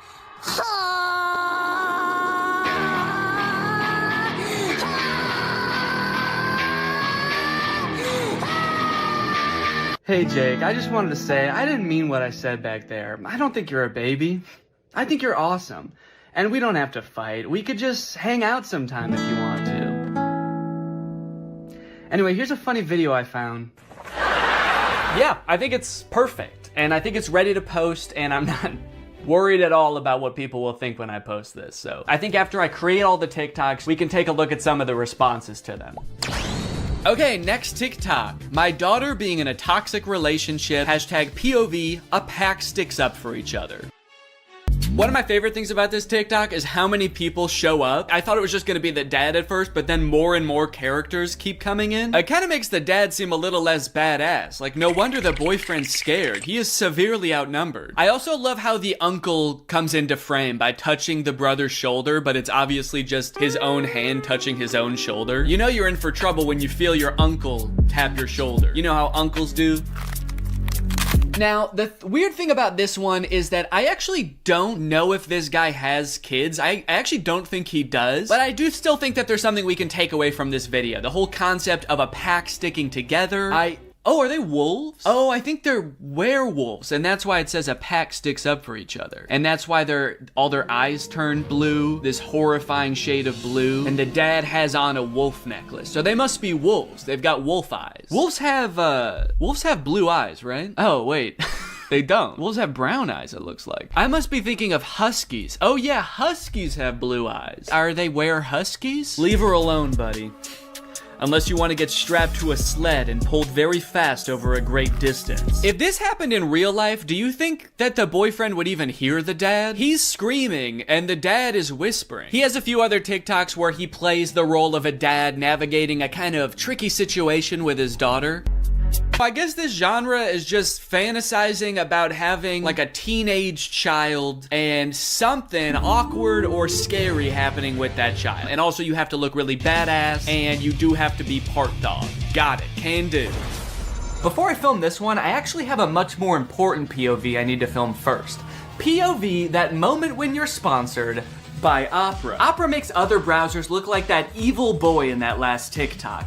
All alone and useless. Meanwhile, Opera looks like the family because Opera has so many useful features built in that it's so much more than just a browser. You've got Aria, Opera's native browser AI, which lets you get clear answers instantly. Highlight any term on the web and ask Aria to explain it. The great thing is Aria is connected to the web and can provide real-time information, unlike a lot of other AI models. Tab islands are huge for helping me stay organized while I'm working on a video. If I have several TikToks open, a couple of Google Docs, email, I can collapse them into context-based groups automatically.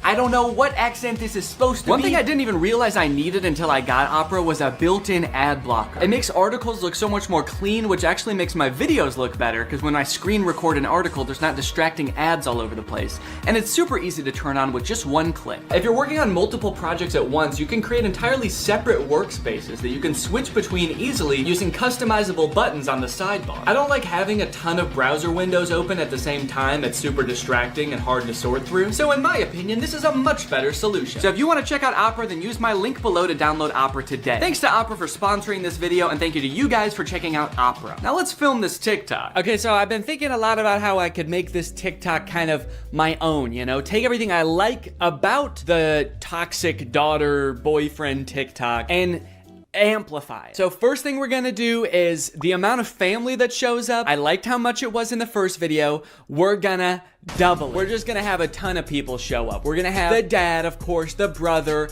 an uncle.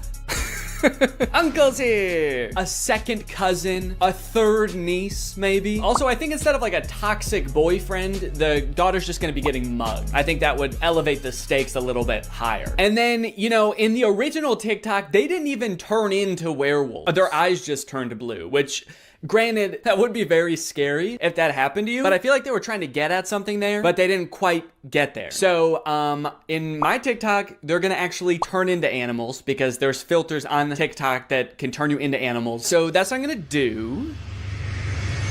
And I'm gonna do it now. So I think what would be even cooler than turning into a wolf is if I turn into a horse. And I know that there's horse filters on TikTok. I have one saved here, where if you open your mouth, you turn into a horse. So I'm gonna use this. Okay, beautiful, beautiful. I look gorgeous. And then everyone just starts turning into horses, dude. The daughter turns into a horse. Uncle's gotta turn into a horse. And last but not least, the mugger has to apologize, of course. Let's go, baby. Now all I have to do is edit this, and it's gonna be ready to go. Now this dad is a whole different type of dad. His name is Brian B. Toe. I thought Toe might be his last name, but the way it's spelled out in his profile actually makes it seem like Bateau is his last name. I thought B was just his middle initial till I saw this just now. Say what you want about Brian, but he do be Toe. And I think there's a lot we can learn from Brian's TikTok. Stuck in a generation where loyalty is just a tattoo and being fake is a lifestyle. Where the real ones at? Man, Brian's so cool. I thought he was a teenager for a second because of how cool he's dressed. Hey guys, I'm just skateboarding with my backpack to school. I mean work. I hope my teacher is cool today. Oh, I mean boss. Sorry, I'm just a kid at heart. Also, I just got in a really bad skateboarding accident and hit my head real bad. Can you drive me to the hospital? I don't like this angle. Why is he so much higher up than us? Are we a child in this video? Are we his child? Son, where are the real ones? What have you done with the real ones, son? I'm not even sure how the caption and the video are related. They seem like totally separate things. I'm so sick of my generation. So I've decided to join yours. I'm a teenager now. In fact, I'm so young that my kids are my...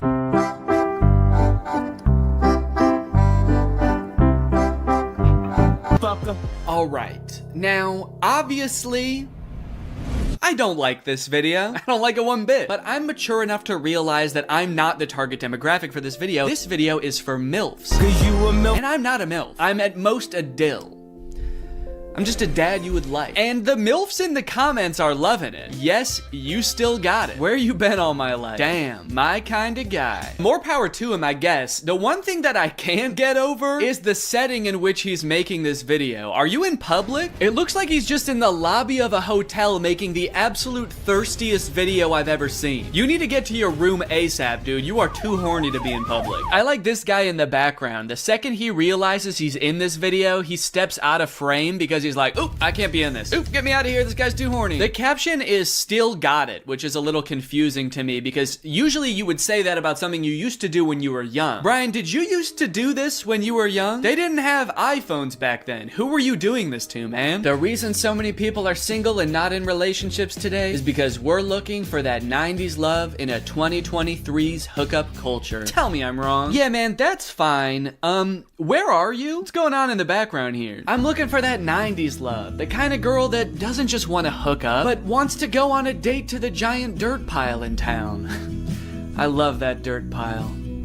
I wish I could date the dirt pile, but she's taken. Hey, get out of here! She's mine! Okay, this is good research. I feel like I'm starting to get what this guy is all about. It's a lot of like pouring your heart out on the internet. Some of it could possibly be on the verge of oversharing, but he's expressing his feelings. He's looking badass while he's doing it. It's like this emotional vulnerability mixed with this cool, mysterious bravado of being alone at the giant dirt pile. Oh, oh, oh, yeah. Da, da, da. I got a new Okay, no, that's cool, man. Look, I obviously think that, you know, that's kind of a scary joke to make, but again, this video isn't for me. Oh, oh God, Brian, the MILFs aren't liking it either. This guy is not funny. My first reaction, ew. Brian, you're scaring the MILFs, man. So I'm unaware of any gigantic piles of dirt near where I live. If there are any, I guess I'm just not cool enough to know where they are. So I'm here at the woods. Figured that would be an equally strange location to film this TikTok. So we've got strange location, the woods. We're going to have sort of a nostalgic / oversharing caption, which I'm still not sure what that's gonna be yet, but I can just figure that out while I'm editing it. I don't have to do that now. It doesn't have to have anything to do with the video, which is good. And then I also have to appeal to the youth. I have to try to make myself seem like a kid, which usually I'm not very good at, but I went to Walmart and I went to the kids section and I found some stuff that I think is gonna do the trick. Brian had a skateboard in his video, and so I bought a scooter. They didn't have any skateboards. I don't know if this is maybe a little bit too young for the demographic I'm trying to reach, but the box said ages 2 to 5. So I'm just gonna sort of pretend to be shredding it up out here at the beginning of the TikTok. By the way, I am like 75% sure that there's poison ivy under my feet right now that I'm very much trying to avoid. And I think I have, but my legs just feel itchy even just being near it. This was actually a horrible idea. Anyway, the hat.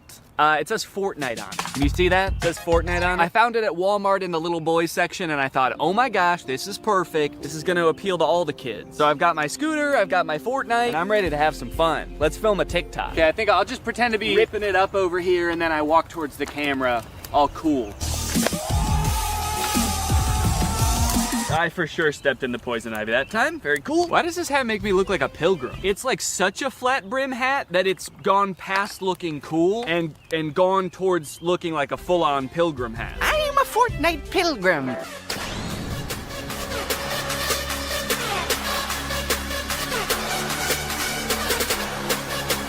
This one's just kind of a fun one. It's just a picture Shaq posted with like 20 seconds of music and then 20 seconds of silence. I don't know.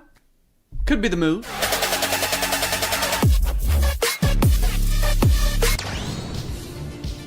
All right, this TikTok is by a dad by the name of My Life, Not Yours. So in case you were confused, this isn't you.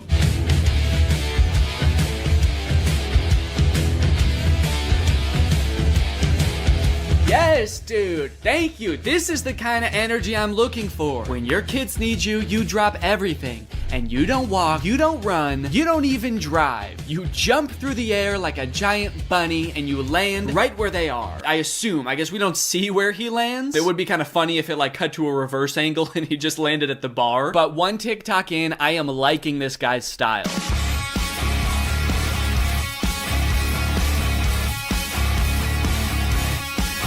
So I guess the way I describe this dad is like action hero dad, mystical sorcerer dad. Either way, he's killing it, and I really like his vibe. He's always getting himself into insane situations like this one. Happy Easter, everyone.